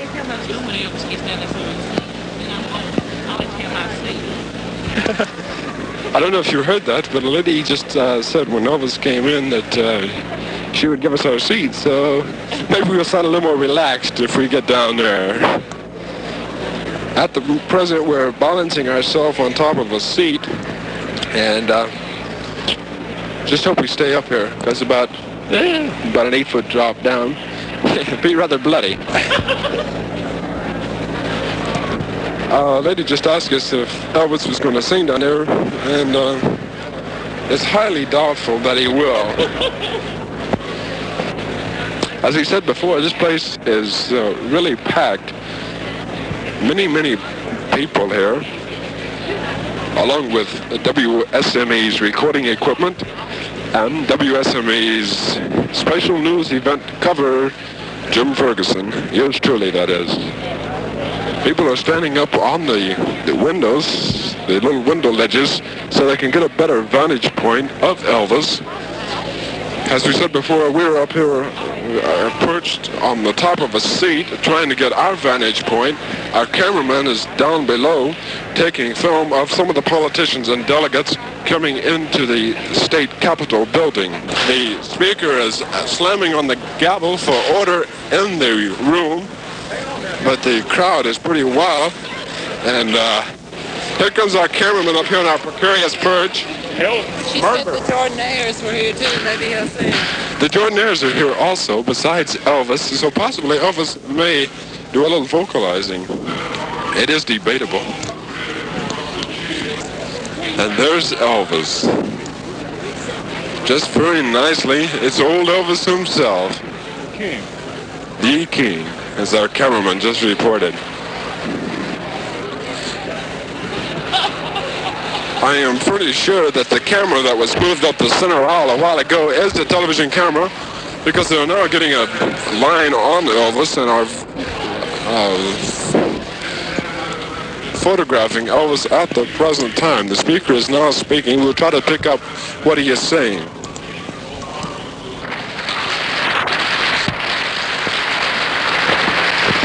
I don't know if you were able to hear what he said. We weren't able to hear either because there is so much noise in the crowd.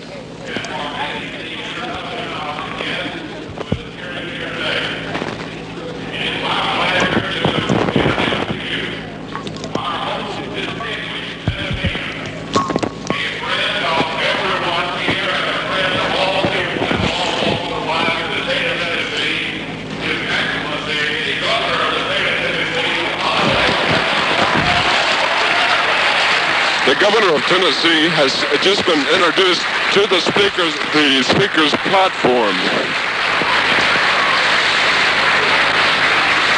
The crowd is applauding very rapidly and very loudly.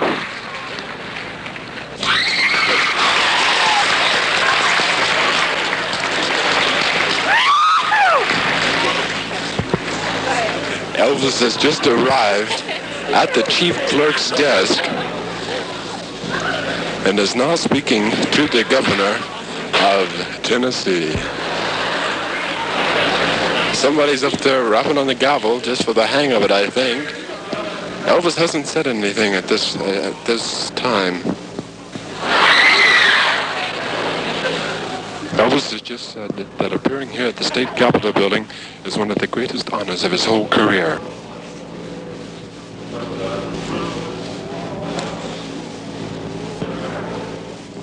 He said that this is one of the nicest things that has ever happened to Elvis.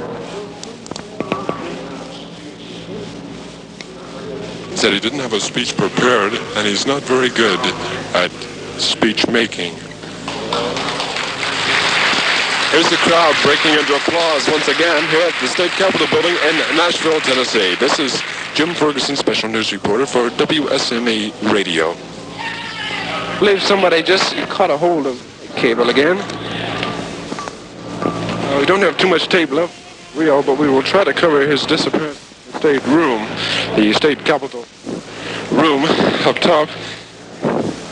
And we're pretty nervous because we're about to use our mic here. We don't have too much tape left on the tape machine. The traffic is pretty heavy. We can't get up into the gallery at this moment. We may be able to manage to get up there pretty soon. The gallery has just broken up. Elvis is now leaving the Capitol room. There he goes. We have to go to the stairs here.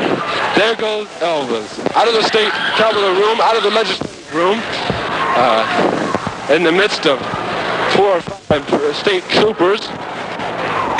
The people really thrilled at Elvis, and we are sort of too.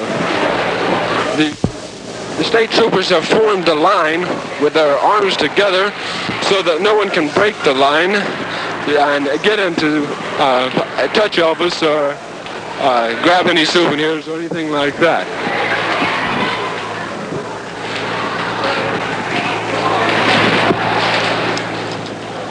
Elvis has now left the Capitol building here in Nashville, Tennessee. You have just heard the on-the-spot recording of Elvis Presley at the State Capitol building in Nashville, Tennessee. Jim Ferguson, special news reporter for WMSE Radio. It's now or never.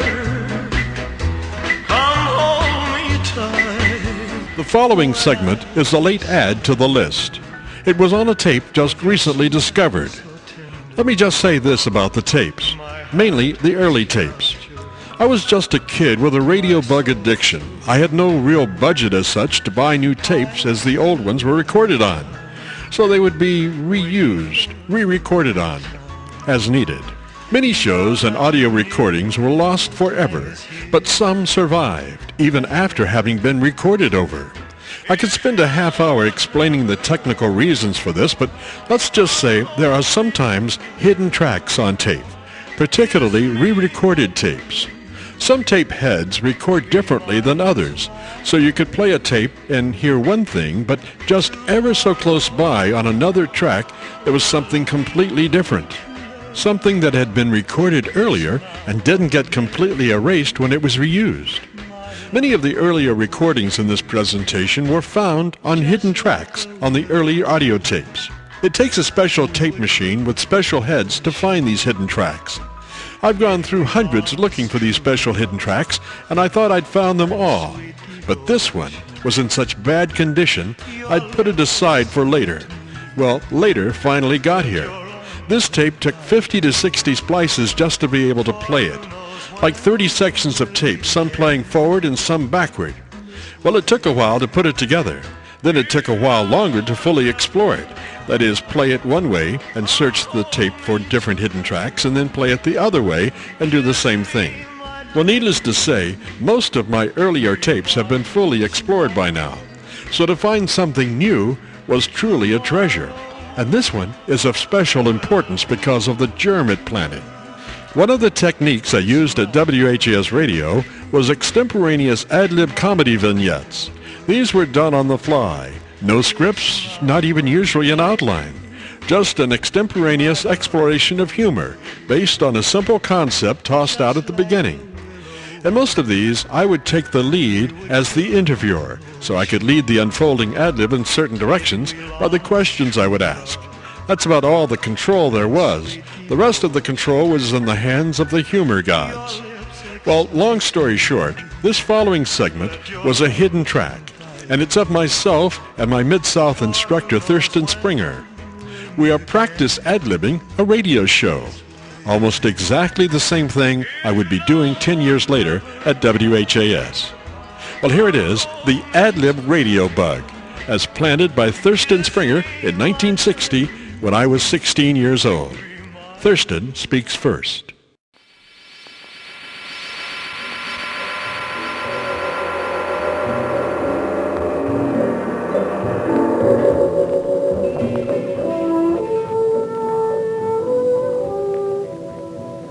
The year 2050. The time was one morning just before sunrise on Mars. All of us educated boys from down on Earth and come up here. We were sitting around smoking our cigarette, drinking our tequila, and having ourselves a good time. We sat here for some 4 hours looking at each other in the eyeball, and then suddenly it happened. Hey, Joe, put your hands up. I'm going to shoot you dead. That's it. Now, go, bam! And he shot Joe dead. Then, about 1 hour later, after we buried Joe, we were sitting around again, looking at each other in the eyeball, and listen what happened. Somebody was coughing.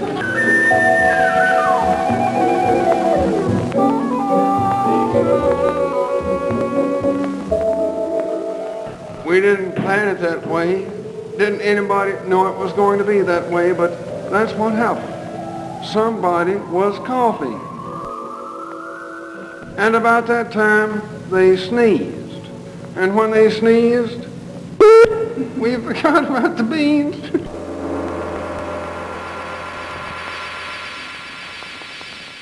Well, you know how Mars is. It took about 5 hours for everything to clear up there. But once everything kind of settled back down and the ice quit burning and everything seemed like it ought to be just about like it should be, well, I'll let this boy tell you a little bit more about what came to pass. Oh, well, I never had many brains. I'm sorry, sort of stupid. I'm not really stupid, though. Just sort of touched. But I'll tell you how it happened. See, there's this big cowpoke in town. His name is Joe. He's a real cool guy. Yeah, that's me. Another guy. Yeah, another guy. And his name was, I don't know what his name was. Well, anyway, it don't make much difference anyway. But they said that he's going to shoot him dead. He's going to shoot him dead. Yeah, going to shoot him dead. I'd never believed it. Then that gun bullet right through his head. Funny guy. Well, that's about the way it happened up there. And dear friends and neighbors, I'm sitting here writing this letter in Martian, and that ain't easy to do, seeing as how I am a Republican.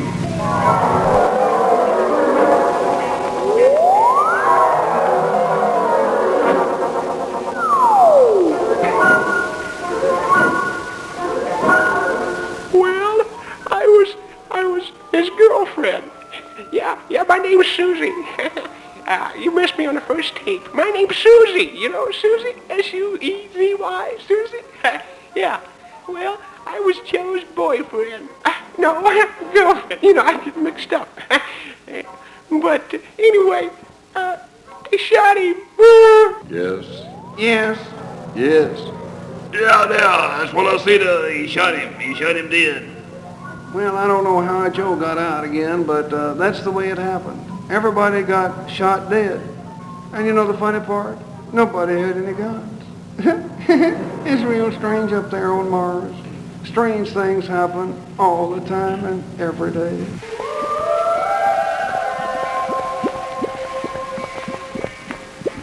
You have been listening to a program over the ABC network entitled Who Shot Liz?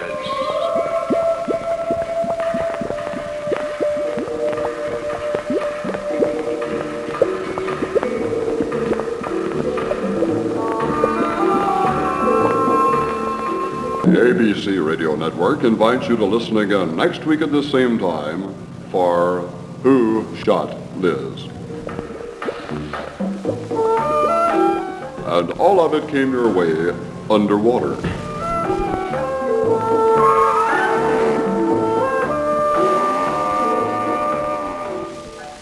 WMSC 1950 on your radio dial. And now, here with the commentary for today with our news wrap-up for the evening is Mr. Jim F. Flanagan. This is David Huntley with the latest news from around the world, across the nation, and in the Mid-South. Well, President Kennedy today said that he was thinking very seriously of persuading me of Jacqueline.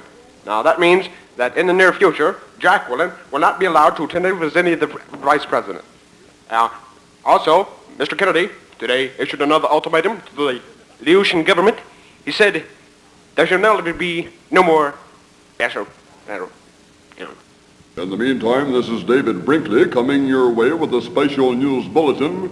Dogwood growers, begin controlling your dogwood. This is the advice of Root Mullet, a University of Tennessee Extension entomologist.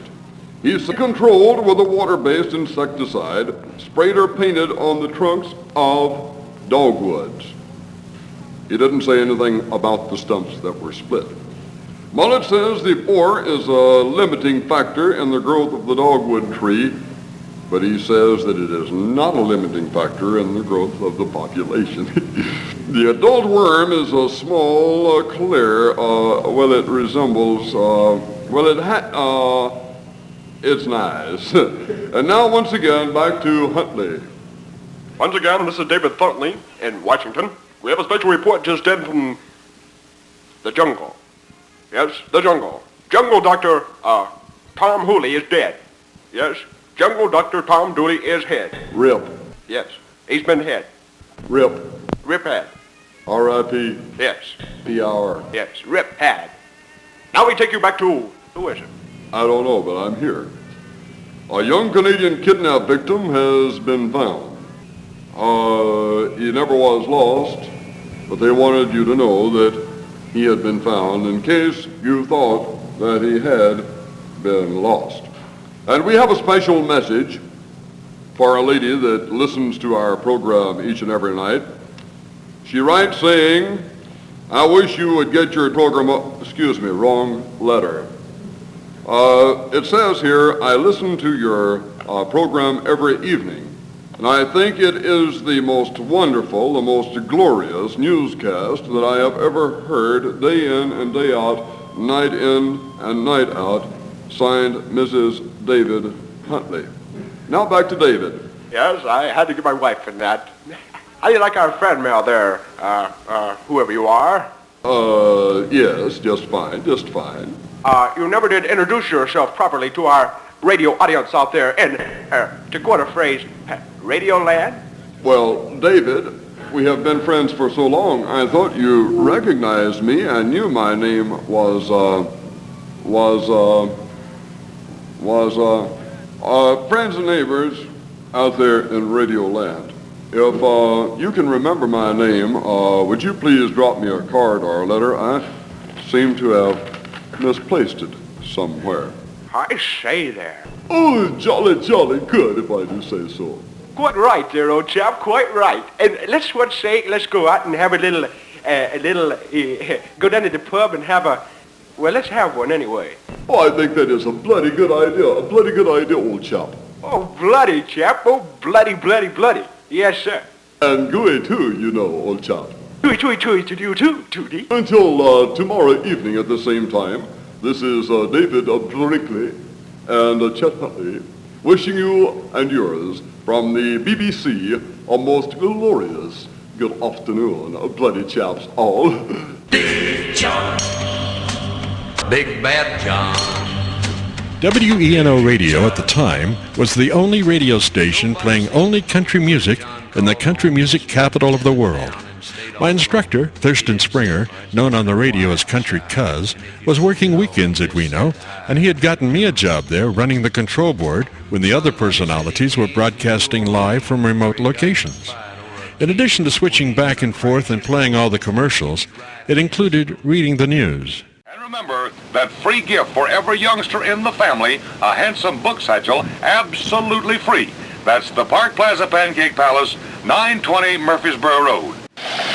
Time now for the 5:30 news headlines. First of all, the Defense Department is calling up more than 76,000 reservists. East German police fired tear gas bombs into a crowd of West Berliners on the border today. The president of Brazil has resigned from office, saying he has been frustrated in his efforts to run the government. And the final item, President Kennedy is spending the weekend at Cape Cod. Turning now to the weather. Weather forecast for Nashville and Middle Tennessee. Mostly cloudy and mild with scattered areas of rain and a few thunder showers this afternoon. And high this afternoon, 75 to 83. Low tonight, 62 to 70. High scheduled for Saturday, 78 to 85. The weather outlook for Sunday calls for little change.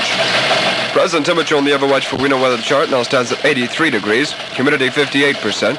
Barometric pressure 29.33 and steady. The winds are the west-northwest at 5 miles per hour. The sky is partly cloudy. Visibility 15 miles. That's the news and weather together from WENO's Universal Newsroom. They're in the bag. What's in the bag? Delicious golden Sunbeam buns. Buy Sunbeam buns. They keep fresh longer. Sunbeam, the favorite. Buy fresh Sunbeam buns. This is Greater Nashville's fastest growing station. This is Weno, WENO, 1430 on your radio, with studios and transmitters on the beautiful Weno Ranch in suburban Madison, Tennessee. On we go with a Happy Time Show. Here's Don. Hi, and welcome back now to the Fender Bender from B.F. Myers & Son Furniture and Appliance Company here in Goodlettsville, Tennessee. Here's Jimmy Newman and Big Mamu. And follow the signs. We'll be right back after the news and weather together from Weno. 10 fabulous prizes the whole family will enjoy. Win a Chevrolet Corvair in the big RC Family Fun Contest. Enter the RC Family Fun Contest today. You're in tune with Greater Nashville's fastest growing station. This is Weno, WENO, 1430 on your radio. Studios and transmitters on the beautiful Weno Ranch in Madison, Tennessee. Time now for the 1:30 news headlines. First of all, a bulletin. Roger Maris has hit his 49th home run of the season against the Cleveland Indians. Maris connected for his homer in the third inning after teammate Mickey Mantle hit number 46 in the first inning. Elsewhere around the world across the nation, Vice President Johnson was waiting in West Berlin today as 1,500 American troops moved into the communist ring city. The U.S. reinforcements made their way through East Germany into West Berlin without an incident. President Kennedy is at a summer home in Ionasport, Massachusetts, after being kept informed throughout the night on the progress of the U.S. troops bound for Berlin. Mr. Kennedy returns to Washington Tuesday. And a final item, Secretary of Commerce Luther Hodges says the Berlin crisis has nearly eliminated all chances for any cut in federal taxes. Turning now to the weather. The weather forecast for Nashville and Middle Tennessee. Partly cloudy and continued warm today with only a chance of afternoon and evening thunder showers. High scheduled for today, 84 to 92. Fair and cool tonight. The low temperatures 56 to 62. And the weather outlook for Monday, sunny. Present temperature on the ever-watchful Weno weather chart now stands at 79 degrees, humidity 74%, barometric pressure 29.35 and falling. The winds are out the northwest at 13 miles per hour. The sky's cloudy, visibility 10 miles. That's the news and weather together from Weno's Universal Newsroom. You're in tune with Greater Nashville's fastest growing station. This is Weno, WENO. 1430 on your radio dial with studios and transmitters on the beautiful Weno Ranch in suburban Madison, Tennessee. On we go now with the weekend show. Here's Country Cuz. All right, we're going to ping-pong it right over there to Brook Mountain. All of it coming your way from Pleasant Hills this afternoon. We'll be telling you all about it as we go. Good evening. It just got there. Let me tell you a story about a bold wheel. I'm a traveling man, made a lot of stops all over the world. Weno Radio was a real learning experience, mostly about having a sense of humor. There are just some experiences that get stamped in your brain. Embarrassment is one of those experiences. It just so happened when I was working part-time at Weno that there was a major Tennessee state prison riot. Being young and part-time, I thought this might be my big chance to establish my credibility in the news area. So I drove to the prison. I had no difficulty mingling with all the reporters present. I mostly stayed by the payphones, listening to all the reporters call in with their stories. After 5 or 6 reporters phoned in with their feeds, it would be my turn, and I just cloned the best parts from each report I'd heard. It worked really well. My confidence level grew with each report I filed. I was going live and it was great. After 4 or 5 reports, I was the man on scene, and I had asked that each of my phone reports be recorded. Well, the riot finally ended. I had been there for 8 hours. I was tired, but I wanted a strong, dramatic close. So at the end of my last report, I signed off with, "And so, it's over. The coffee and sandwich machines are empty, and it's over." There was a slight pause, and then I heard a voice coming back down the telephone line. It said, "Well, Jim, I'm sure if you wait around, they'll fill them shortly." I think the moral of the story is be very careful with the dramatics, because you just might run across a person with a sense of humor. And speaking of a sense of humor, there was one other moment of embarrassment at Weno. My main job was to run the mixer board when they were doing remote broadcasts, which they did a lot of. From time to time, I would have to record commercials on the beat channel of the board when they were playing records from the remote van. Well, it just so happened that they brought me this copy to record as soon as I could. And the copy was long, way too many words, but it would be a big hassle for them to redo it, so I would just have to go as fast as I could. The client was Shoe City. Well, I hit the remote control button to put the Ampex tape machine into the record mode. It was rack-mounted in the meter room in the hallway outside. I looked to make sure it was rolling. I flipped the mic key on and I was supposed to say, "Shoe City Shoes." But it didn't come out that way. In a moment, I knew it was a bust, so I stopped. I went to turn the mic key off, but when I touched it, I realized it was in the A for air position, not the B position it was supposed to be in. And that's when I froze. The chief engineer happened to be in the meter room at the time and heard it. Meanwhile, a red heat was rising through my body towards my face. The chief had to come in and turn my mic off. He left the control room shaking his head. I think the moral to this story is, you have to keep a sense of humor. All I can say about this next segment is sometimes reverb and echo effects can lead one, shall we say, astray. The effect becomes bigger than life. You become the superstar. Listen to the effect of the effect. Time now for the latest news. Ironsport, Massachusetts. President Kennedy says he will ask Congress for power to build up U.S. military might over a long-range period. Grand Rapids, Michigan. Republican National Chairman William Miller says President Kennedy has mishandled U.S. foreign policy. Miller, a performance as interrupt. Here are the headlines. Astronaut, Grissom, France, former, Cape Canaveral.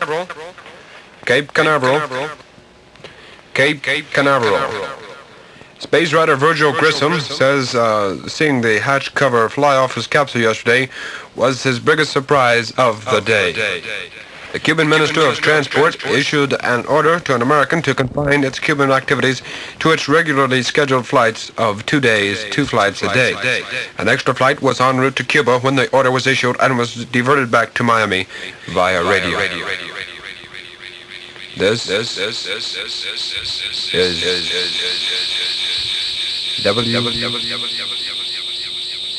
If anyone should ask, this is WENO, Weno Radio, 1430 on your radio dial.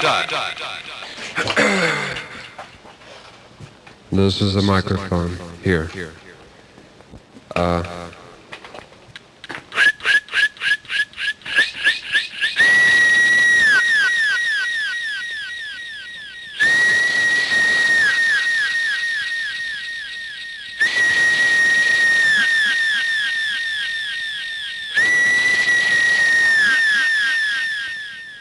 Well, here we are, in the middle of the jungle. God forbid, look at the monsters all around. Please, don't touch me. Please. Oh God, no, God. This is my last will and testament. If you want me to tell you a story. I'm just a little boy. I'm from the Ozarks, man. I'm from the Ozarks. Yes, I'm old Grandpa Willie back here in the old jungle. You know, many years ago, I was working on the railroad. Yes, I was one of the ties. I was one of the biggest ties in the world. And then, well, since they kicked me out, they said I was too old to work on the railroad anymore. Do you know what happens when a person becomes too old to work on the railroad? Well, I don't know. I wonder what happens when someone becomes too old to work on the railroad. Well, I'll tell you. When you become too old to work on the railroad, they ship you out south. And they say, dig that ditch. I didn't know. Tell me more about it, sir. Well, there's not much left to tell. I'm getting pretty old for my age. Just how old are you? Oh, well, I'm between 89 and 95. Between 89 and 95, huh? Yeah, that's right, between 85 and 92. I think you're changing your age. I'm not neither. I'm just an old man. You look old.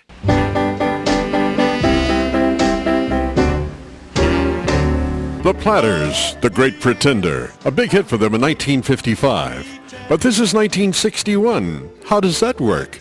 Well, listen, and I'll tell you in this commentary.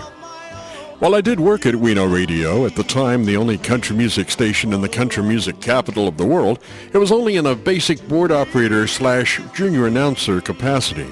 If need be, I knew I could be replaced within 5 minutes by any number of 100 other fellow radio bug kids. So I felt simply overwhelmed when I was invited to the station party at the home of the station general manager, high in the hills overlooking Nashville. The roads curve around up there. You don't see many of the palatial homes from the main road. You mainly look for the house numbers on the mailboxes. There are no names on the boxes, just numbers. I found the right number, and there were quite a few cars parked along either side of the road in that area. I parked where I could and started walking down the long paved driveway. It kind of meandered along, and when I was still a long way from the main house, I could hear music wafting through the air. As I got closer, I realized what the music was. The Platters and their hit, The Great Pretender. I thought to myself, this must be some kind of mistake, the wrong house and the wrong party. I mean, this was a country music radio station party with the cream of country music disc jockeys. Would they be playing the Platters? Well, apprehensively, I continued to approach what turned out to be an almost palace-like setting. It was the right place, the right party, and I had a great evening, schmoozing with all the bigwigs and station employees. But the main revelation I had that night was that these people don't eat and sleep country music. They're professionals doing a job. Their personal lives might be quite different. This revelation broadened my outlook on life in general and also broadened my professional outlook. It was another instructional moment along the highway of life. But I wondered about that tune I heard coming up to the party house that night, because it was, in fact, The Great Pretender. I can't stop loving you. I've made up my mind. After graduating from Mid-South Electronics School and knowing that working at Reno Radio would probably remain part-time indefinitely, I came back to West Palm Beach and began applying at all the local stations. And finally, persistence paid off. Has anybody seen that tiger? Hi, Jim Fergusson here, inviting you to join me on the Jim Ferguson noon to 3 spree, and again from 5 until 7 on the WHEW Drive Home Safely Show. Sure would like to have you, because we're going to have a ball in the hall, y'all, and that's what you call Southern Drawl. See ya.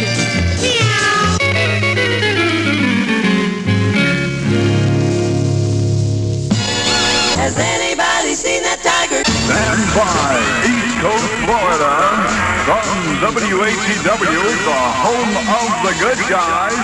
It's the Jim Ferguson Show. Don't be nervous, don't be rocky. You're a teenage disc jockey now. I got burned. I got burned!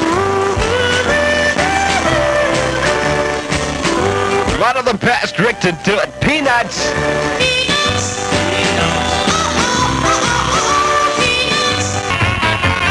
We got to split for news, Swinger. Have no fear, though. We'll be waiting on the flip of the news with a stick of dynamite. This is WHEW 1600 Golden Record Radio in Riviera Beach. Eastern Standard Time, 7:30.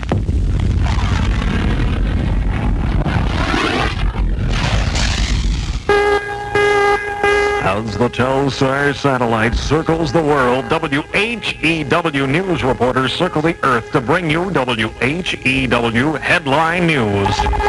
The Pentagon has revealed an overflight of the American aircraft carrier Constellation by 4 Russian planes.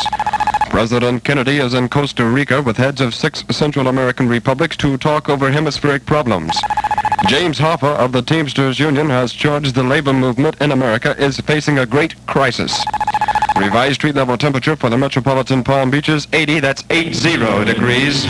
Radio 160 headline news. No sooner done than said.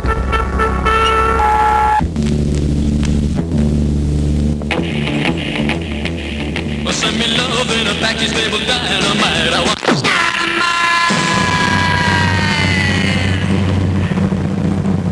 And with the big explosion, we're off and running on soundstage number 3 of the Jim and PM Big Sound Survey. On this March the 18th of Monday, let's go 20 miles with that Chevy Checker type guy. Reducing plan. 20 miles from my house to your house. 20 miles. The number 8 sound on the fabulous 50 at WHEW at 35 minutes past the hour of 7. The weather for the Metropolitan Palm Beach is fair and continued warm through Tuesday. High in the mid-80s, low 70 to 73, mostly southeasterly winds 8 to 15 miles per hour. At a station early in the morning, met a little girl about as cute as she could be. See the little upper valleys all in a row. And if you happen to be down by the station early in the morning, you can hear the Jack Triplett Show about 6 a.m. That's pretty early in the morning, but it's worth it because he's a swinging guy.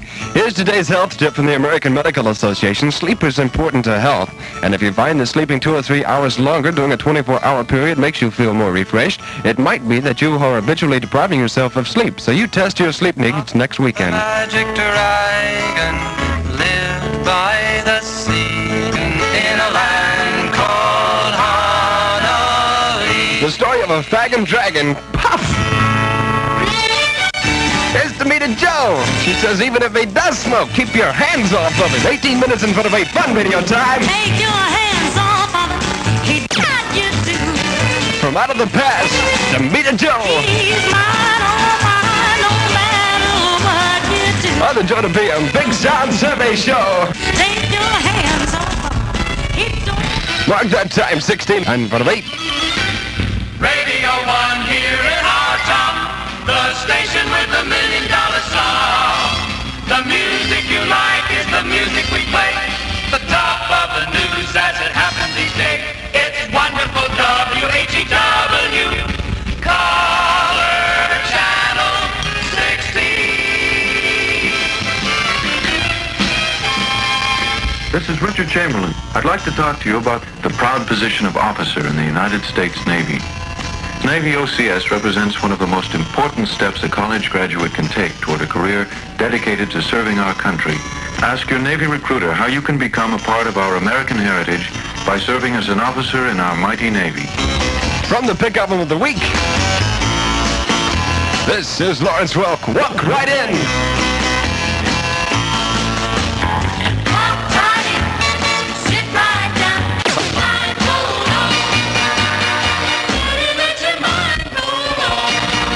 Revised street level temperature for the Metropolitan Palm Beach is standing at 80. That's 80 degrees.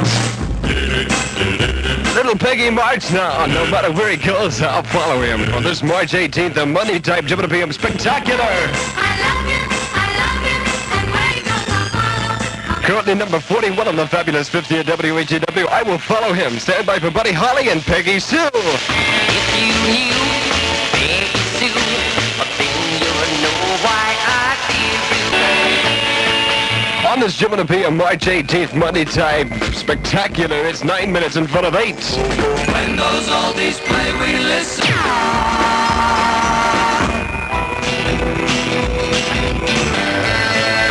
Those are the Diamonds wailing there. With a real gem of a record. It's called Diamonds. And it wraps up soundstage number 4, the Jim and PM Big Sound Survey for this March the 18th Monday type. Hope it's not blue. Stand by at the top of the hour for this golden hit parader.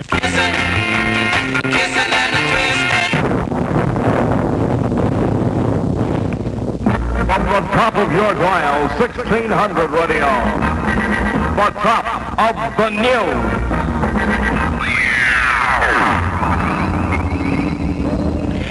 At 7:55, these news stories are on the move. Tallahassee.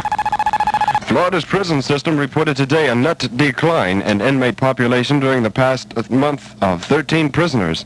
The prison division said that inmate population is now 7,685 compared to 7,698 last month. Cape Canaveral.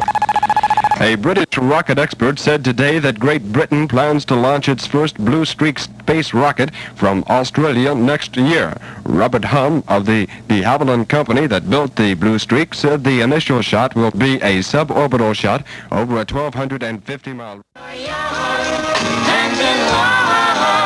This week, rating a big number 41 on the Fabulous 50. And you might be young and in love, but you better be safety smart. Use your head to protect your whole body. The National Safety Council says be careful on the way to and from school. Obey traffic lights, traffic policemen, and traffic signs. Your school safety patrols are there to keep you from getting hurt in traffic, so obey them too. And remember, safety smart kids have more fun and fewer accidents. So if you're young and in love, be smart, huh? And watch out, because it could be dangerous. I know, says Tommy Rowe.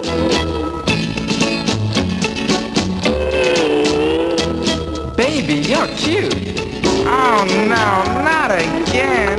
And actually, that's not Tommy Rowe, that's Tommy Mano. They rhyme, though, don't they, huh? On Fun Radio? Forget it. The news, electronic news from the north, south, east, and the west. On WHEW, from our action central, the news is immediate flash.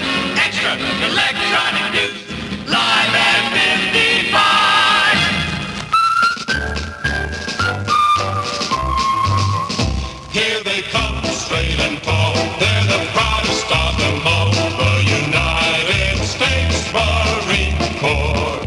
See your Marine recruiter and convince him you can qualify. The Marine Corps, Bill Smith. I was going to join the Marine Corps one time, but they didn't build me a man. They built me a nut. Here we go, Steve Allen, the pick album of the week. It's Whistle Bait.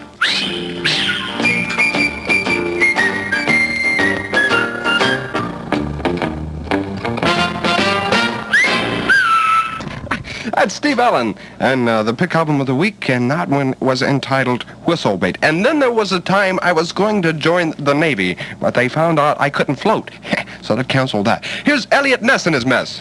By combining the varied talents and skill of thousands of men into a unified power, the United States Navy preserves our country's freedom. The WPM Big Sound Survey at 7 minutes past 10. Bob B. Sox is singing for you on this March the 28th with 68 degrees revised street level temperature, and it's tagged. Why do lovers break each other's hearts? Oh, tell me why. Do-do-do, down, do-be-do, down, down. Breaking up is hard to do. In this next segment of The Commercials, as you listen, you might notice a couple of familiar spot themes, which brings up an important observation. When you move from one area to another, all of the earlier spots you did can be redone in the new market because they will not have been heard. That's why it's important to keep a personal master production reel of your very own. Why reinvent the wheel?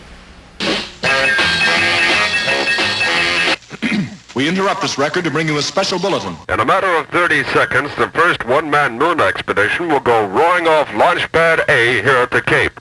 But first, as per usual, the United States astronauts' national theme. I've got my fingers crossed. 10 seconds till firing time.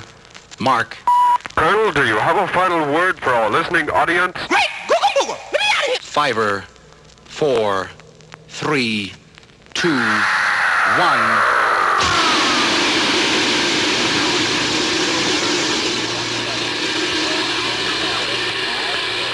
This is Colonel Clarence Capricorn to base. Must return to Earth. Must return to Earth. Forgot my Van Lawn sweater from Belk's department store. Shop at Belk's today. We are not going to interrupt this record.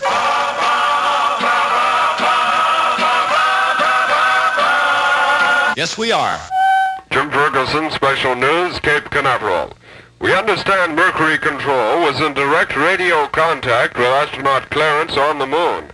We asked them how the transmission arrived here that distance. They replied, On the wings of the snow white dove. Calling Cape Canaveral. Calling Cape Canaveral. This is Colonel Clarence Capricorn. Do you receive? Over. This is Cape Canaveral. Go ahead, Colonel Clappercorn. This is Capricorn, back to Canaveral. Boys, you'll never believe this, but even the moon has a Belk's department store. This is Canaveral, back to Clappercorn. What part of the moon are you on, anyway? 305 kilometers, and my radar scope says... Shop at Belk's today. This is Huey on Radio Hugh. I just got by to remind you to listen to the Jim Ferguson Blast from the Past. That's the Jim Ferguson Blast from the Past on Radio Hugh, WHEW.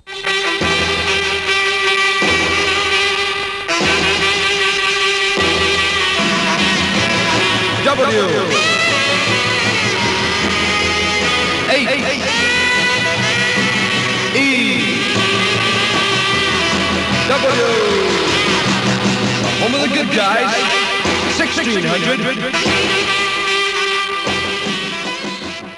Radio jingles are a mainstay of the broadcast industry. For me, the making of jingles began early. The first two I ever produced were at WHEW Radio when I was 18. But I had dreamed of recording radio jingles and such a lot earlier. I can recall as a kid, there was a large chicken coop at the end of Dillman Road, about a half mile from my house. It was like a small house set apart from everything else. And I just dreamed of what a fine recording studio it would make. Of course, you would have to lose the chickens and spend a month or so mopping it up to get rid of the, you know what I mean, chicken coop productions. Well, that never happened. It was just a kid's dream. But in fact, a few years later, part of that dream did come true. Here are the first two jingles I ever recorded. They were for WHEW Radio and recorded in the production room. Swinging on the go, latest in our town. News, sport, weather, and show, they get around.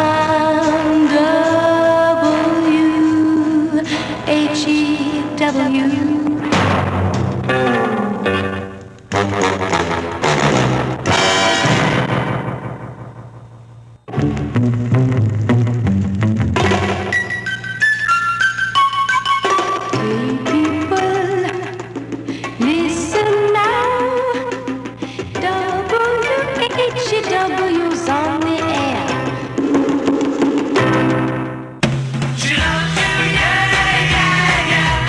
Like I said earlier, advancement in money and stature in radio does not usually occur within the station, but more often moving from one station to another.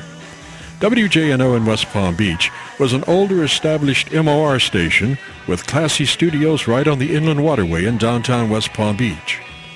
I had auditioned there before I got the job at WHEW. That audition was one of the scariest. You walk in, and the much older, very curt program manager gives you some AP news stories and a couple of commercial scripts. He leads you into an unbelievably cold studio, to a podium. He adjusts the mic, moves to the audio board, looks back to you, and points.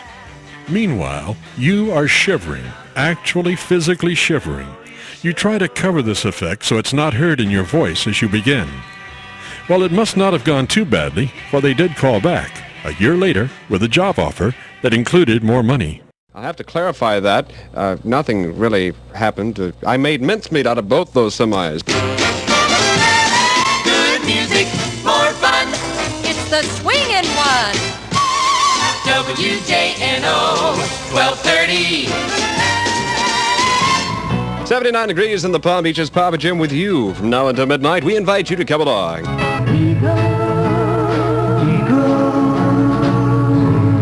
On the WJNO Night Beat Show, that's the sound of the Greenwood Singers and the Eagle and Me, and a TikTok which says it's 14 1/2 beyond the hour of 10.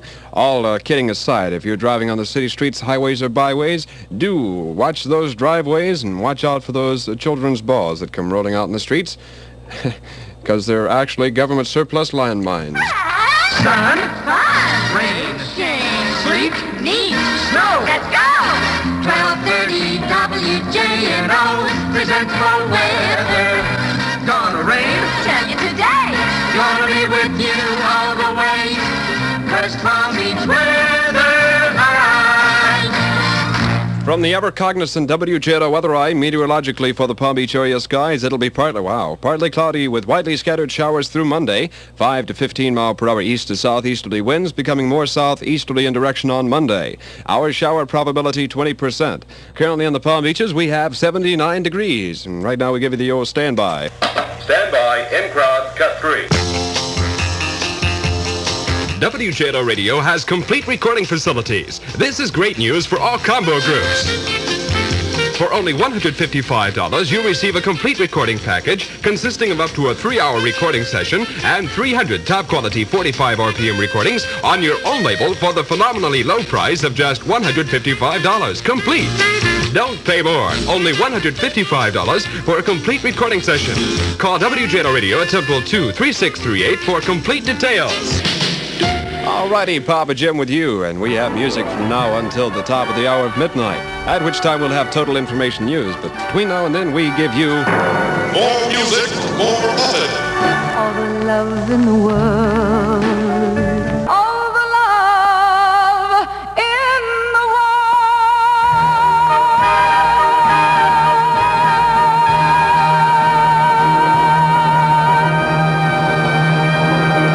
One Connie Francis with a sure shot sound from 12.30 Radio, 19 beyond 10. We have 11 minutes before the hour of 10:30. If you call 10:30 an hour, it is a portion of an hour. But anyway, at 10:30, total information, news, headlines, and weather await you.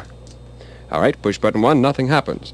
Number 2, nothing happens. Number 3 is the ejection button.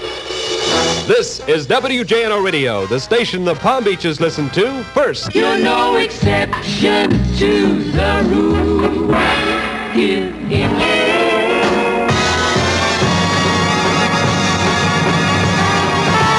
79 degrees outside. Here's Jimmy Settler, Moonlight Madonna. Great sound of Moonlight Madonna on the WJNO Night Beat Show at 22 minutes beyond 10. Yay, Blue! Yay, Gold! Yay, Crusaders!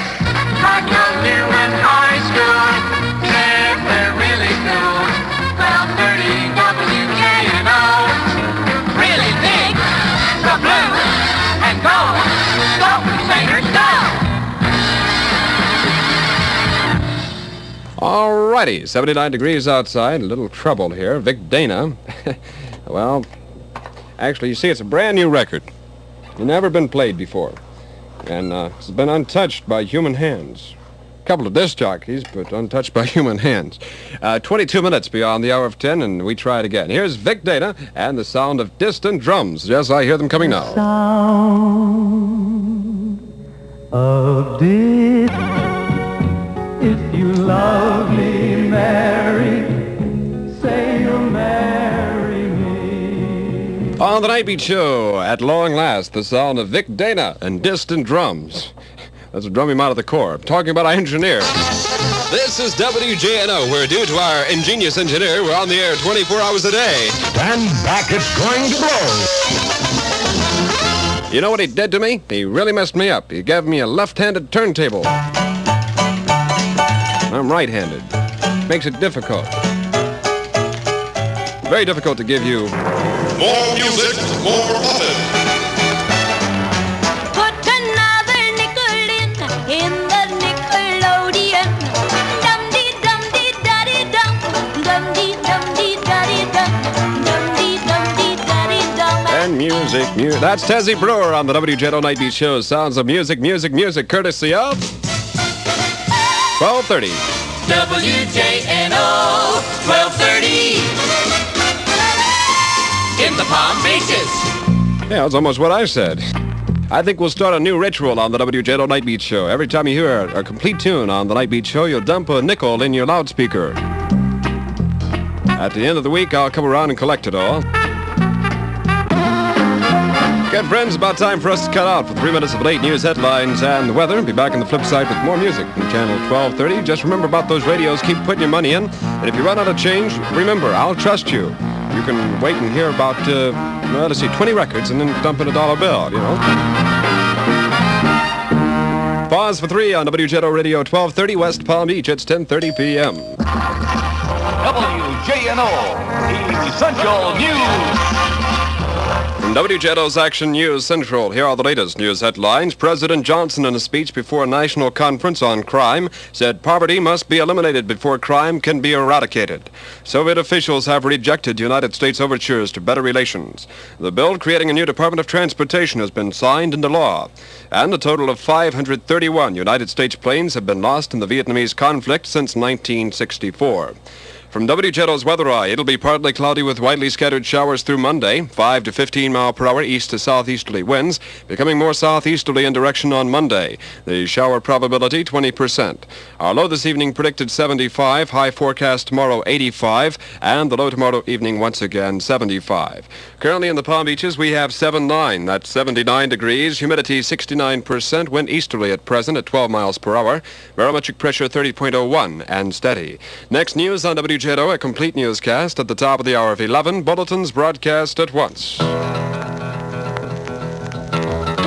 Hey, hang on, 32 minutes beyond 10. Papa Jim with you on WJETO's Night Beat Show. This record may appear scratched, and if that is the case with you, you're right. Absolutely, it is scratched. We play it every once in a while to ensure people that they're not the only one that have scratched records. Makes them feel better, you know. And after all, that's what we're here for. Please lock me away and don't allow the day here inside where I hide with my loneliness. I don't care what they say, I won't stay in a world without love. I always had a fancy to document things in audio. So when a hurricane was bearing down on us in West Palm Beach, I was there, trusty mic in hand, doing the blow-by-blow as it were. Maybe we could use some of it for radio. It was early morning and the hurricane was tracking right for us. It was just a couple of hours away. And as I remember now, I spent the eye of that hurricane in a telephone booth praying to be rescued by the Highway Patrol. And needless to say, it became very interesting. There's a gust of about 75. And I don't think that TV antenna is for much longer. And the wind is blowing the rain so hard that it almost looked like it's snowing. With tremendous gust of wind. From what I can see, though, on looking around, there has been no damage to speak of, except for my dipole antenna, which didn't quite make the scene, but that's neither here nor yonder.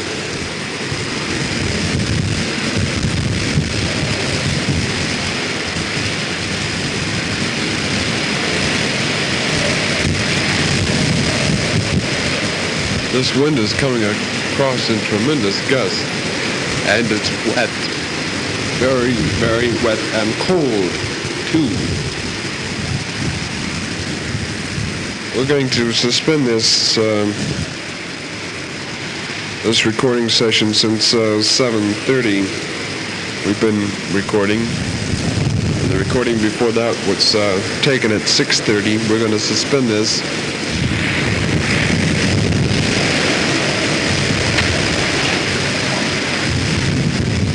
There was another, before I could get away, there was a tremendous burst of wind, and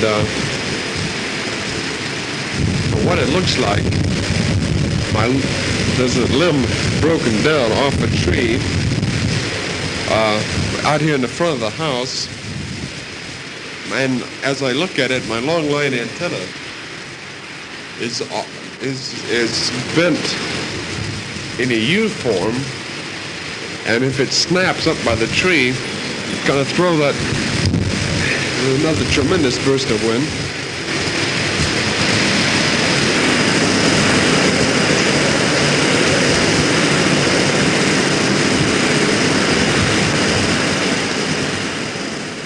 Well, I never was able to make that final test because shortly after that time, the power went off.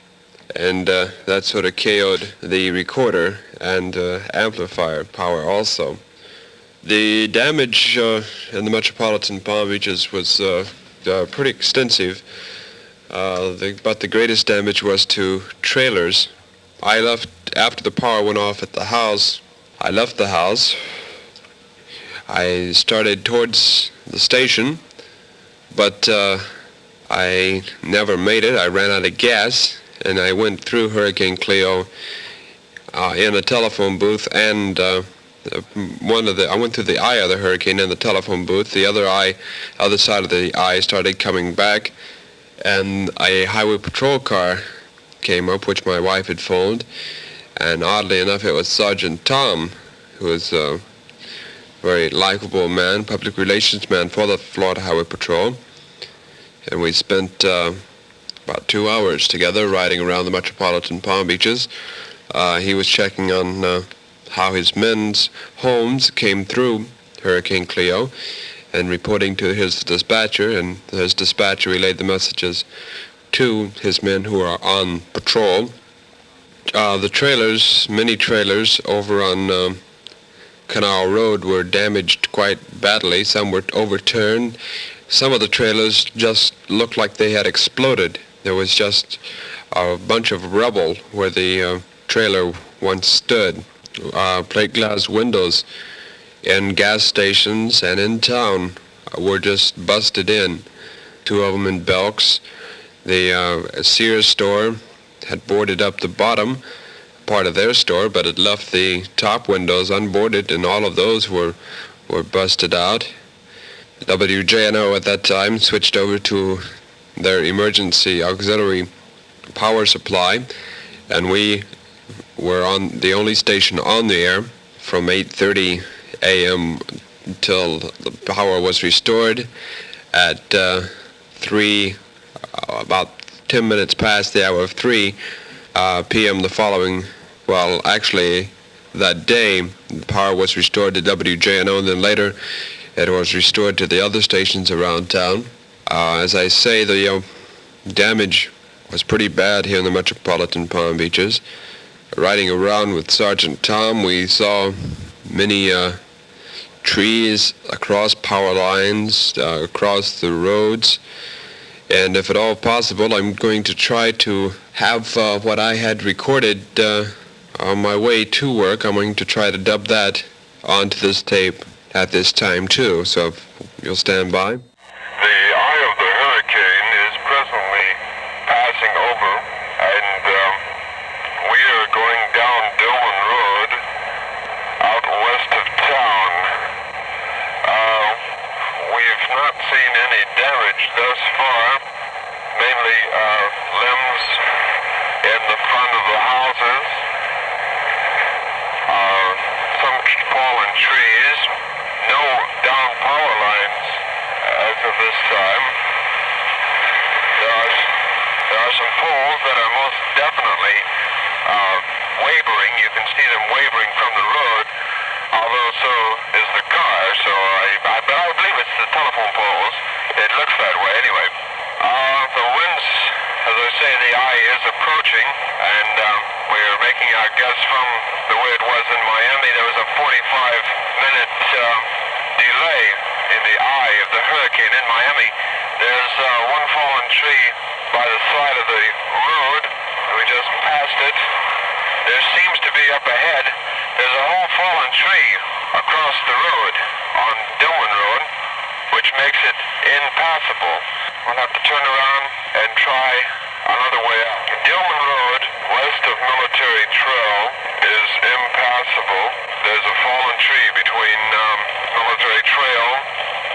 On Dillon Road, there's a fallen tree between Military Trail and Jog Road, which makes this street impassable. There's a down telephone pole between the bridge on Dillon Road and Jog Road, and that's the reason the power is out in that vicinity.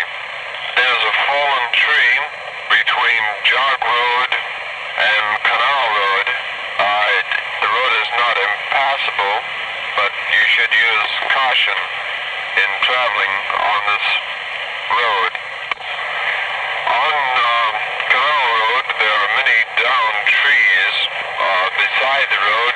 As of this time, I've seen none laying across the road, making the road impassable. There's a fallen tree across the bridge on Canal Road. Canal Road west of Military Trail, right across makes this road impassable. The only bad thing about this is that our news cruiser is sort of low on gas. If we don't get to a point where we can get gas, we're going to be stuck in this thing. There are falling trees at the intersection of Forest Hill Boulevard and Jog Road on either side of the intersection on Jog Road, which makes Jog Road impossible for traveling purposes. It's right at the intersection of Forest Hill Boulevard and Jog Road. On either side of Jog Road, there are two fallen trees. The only way out for the people living west of Military Trail between Canal Road and Dillon Road is the old Cleary Brothers Road across the old Cleary Brothers Bridge onto Southern Boulevard. Between Boulevard and 4 Points, there's a power pole that's swinging back and forth across the road, dangling off the road, and the only thing that's holding it up off the road is the power lines across it. And that's the way it looked, August the 27th, 1964. We spent the eye of the hurricane and half of the other side in a telephone booth off Southern Boulevard at the Ace Hardware store. And halfway through the other side of the hurricane, Sergeant Tom of the Highway Patrol came by, which my wife had phoned, and we spent 2 hours together riding around the outlying areas of the metropolitan Palm Beaches, surveying the damage, which was quite extensive, mainly to trailers, as I had mentioned before, and blown windows from gasoline stations, and other establishments around the town. And that was Hurricane Cleo, August the 27th, 1964. At WJNO, my main job was the air shift between 7 and midnight, known as the Night Beat Show. This show is mainly MOR classic music hits, many in the form of the original 78 RPM records. I always hope to broaden this show's program content. Here's a demo I created to show another concept, featuring many of my original poems, as well as some others. I hope to do this segment later in the evening, between 11 p.m. and midnight. I'd heard a late-night radio broadcast a few times out of Chicago, from WGN Radio with Franklin McCormick, where poetry was featured, and I thought it was a strong concept. Some jocks never listened to their competition. I always did. I felt like the more you take in, the more you grow, and that's what life's all about, experiences. I called this show concept, The Sounds of the Night. Again. Again. Good evening to you, and welcome in to the sounds of the night.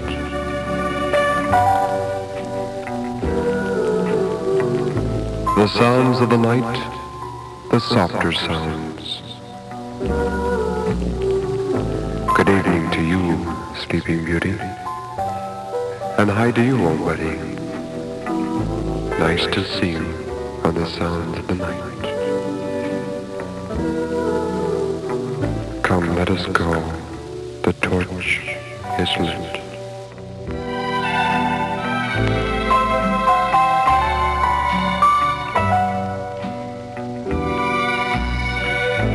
Tonight, my love, tonight I say goodbye. Goodbye to all our needs and hopes and dreams. Farewell to all our plans, our lives and tears. Farewell, my love, as my heart breaks in two, it seems. We've loved as only two of a kind can. Through good and bad, we've always pulled as one. How does one leave one that's loved when he knows for him another there is none? No one else can make me feel the way you do. For no one else would my heart break in two. For things that have to be then be it. But this my love did not, for this was up to you. Goodbye, my love. Goodbye, my love. And goodbye, my heart, too.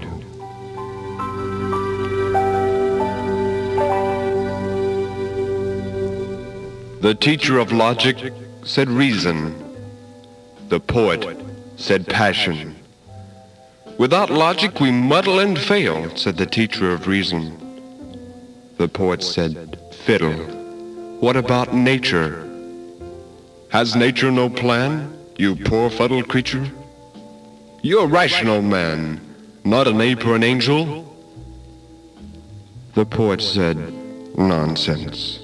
I'm an angel, an ape, and a creature of sense. Not a brain in a box that a head shrinker with logic unlocks. I'm total, I'm human. It's you who are not. You sound like a woman. The poet said, rot. You're just a machine. You can't write a poem, and you can't make a dream. But the logical man said, I'll stick to my reason. He said it with passion. My love, my love, my lovely love, you are a sight to see. My love, my love, my lovely love, my heart to speak to thee. With all the words from all the worlds, my heart is filled for wondrous you, hotter than the burning fire, and softer than the morning dew. And you, my love, my lovely love, you're fairer than that golden moon. Yes, fairer than that golden moon and brighter than the sun at noon. Take my hand, my love, and let us walk the deck. No need to worry of the rolling waves, for we shall never wreck. In the beginning, my love, there were three, Adam, Eve, and the sea. And even now there remains three, you, I, and the sea. We sail by sunlight and dine by twilight, love by moonlight and sleep by starlight.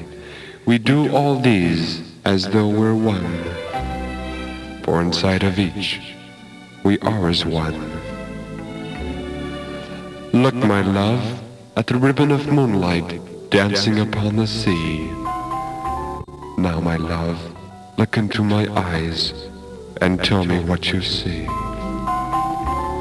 You must see love, for I feel so much that it hurts to know that you, my dear, might see my love as such.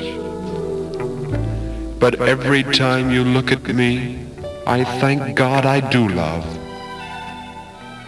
For without love, man is less than man, for man was meant to love. So with all the words from all the worlds, my heart to speak to thee, but from all the words of all the worlds, my heart needs only three. Only three little words to say, to let my lover see. Only three small words to speak, to say, I love thee.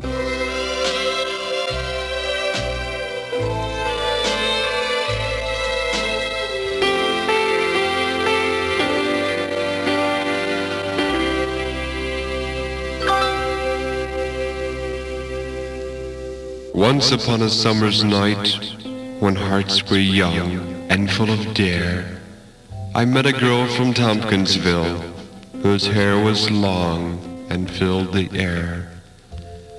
We talked some time of this and that, just her and I alone. And as we talked, I watched her eyes, for that's where love is shown.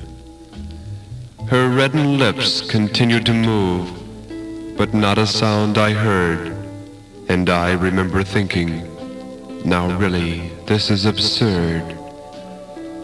For I'd never met another being that spoke with her eyes as she, And I remember thinking, she must be the one for me. And after a while I began to feel as though I'd known her all my life, as though she'd been inside of me through good and bad, pain and strife. Her eyes were not of that of man, but of another world, and as two doomed ships that fight the storm, together our lives were hurled. But then I was very young, and wished that I were old, and there are but two that have not time, the very young and the very old. And now that I am old, I wish that I were young, for I found that there are many women, and many songs yet to be sung. But be that as it may, I've still looked and saw and seen. Yes, thank God I've lived, and now I'm 17.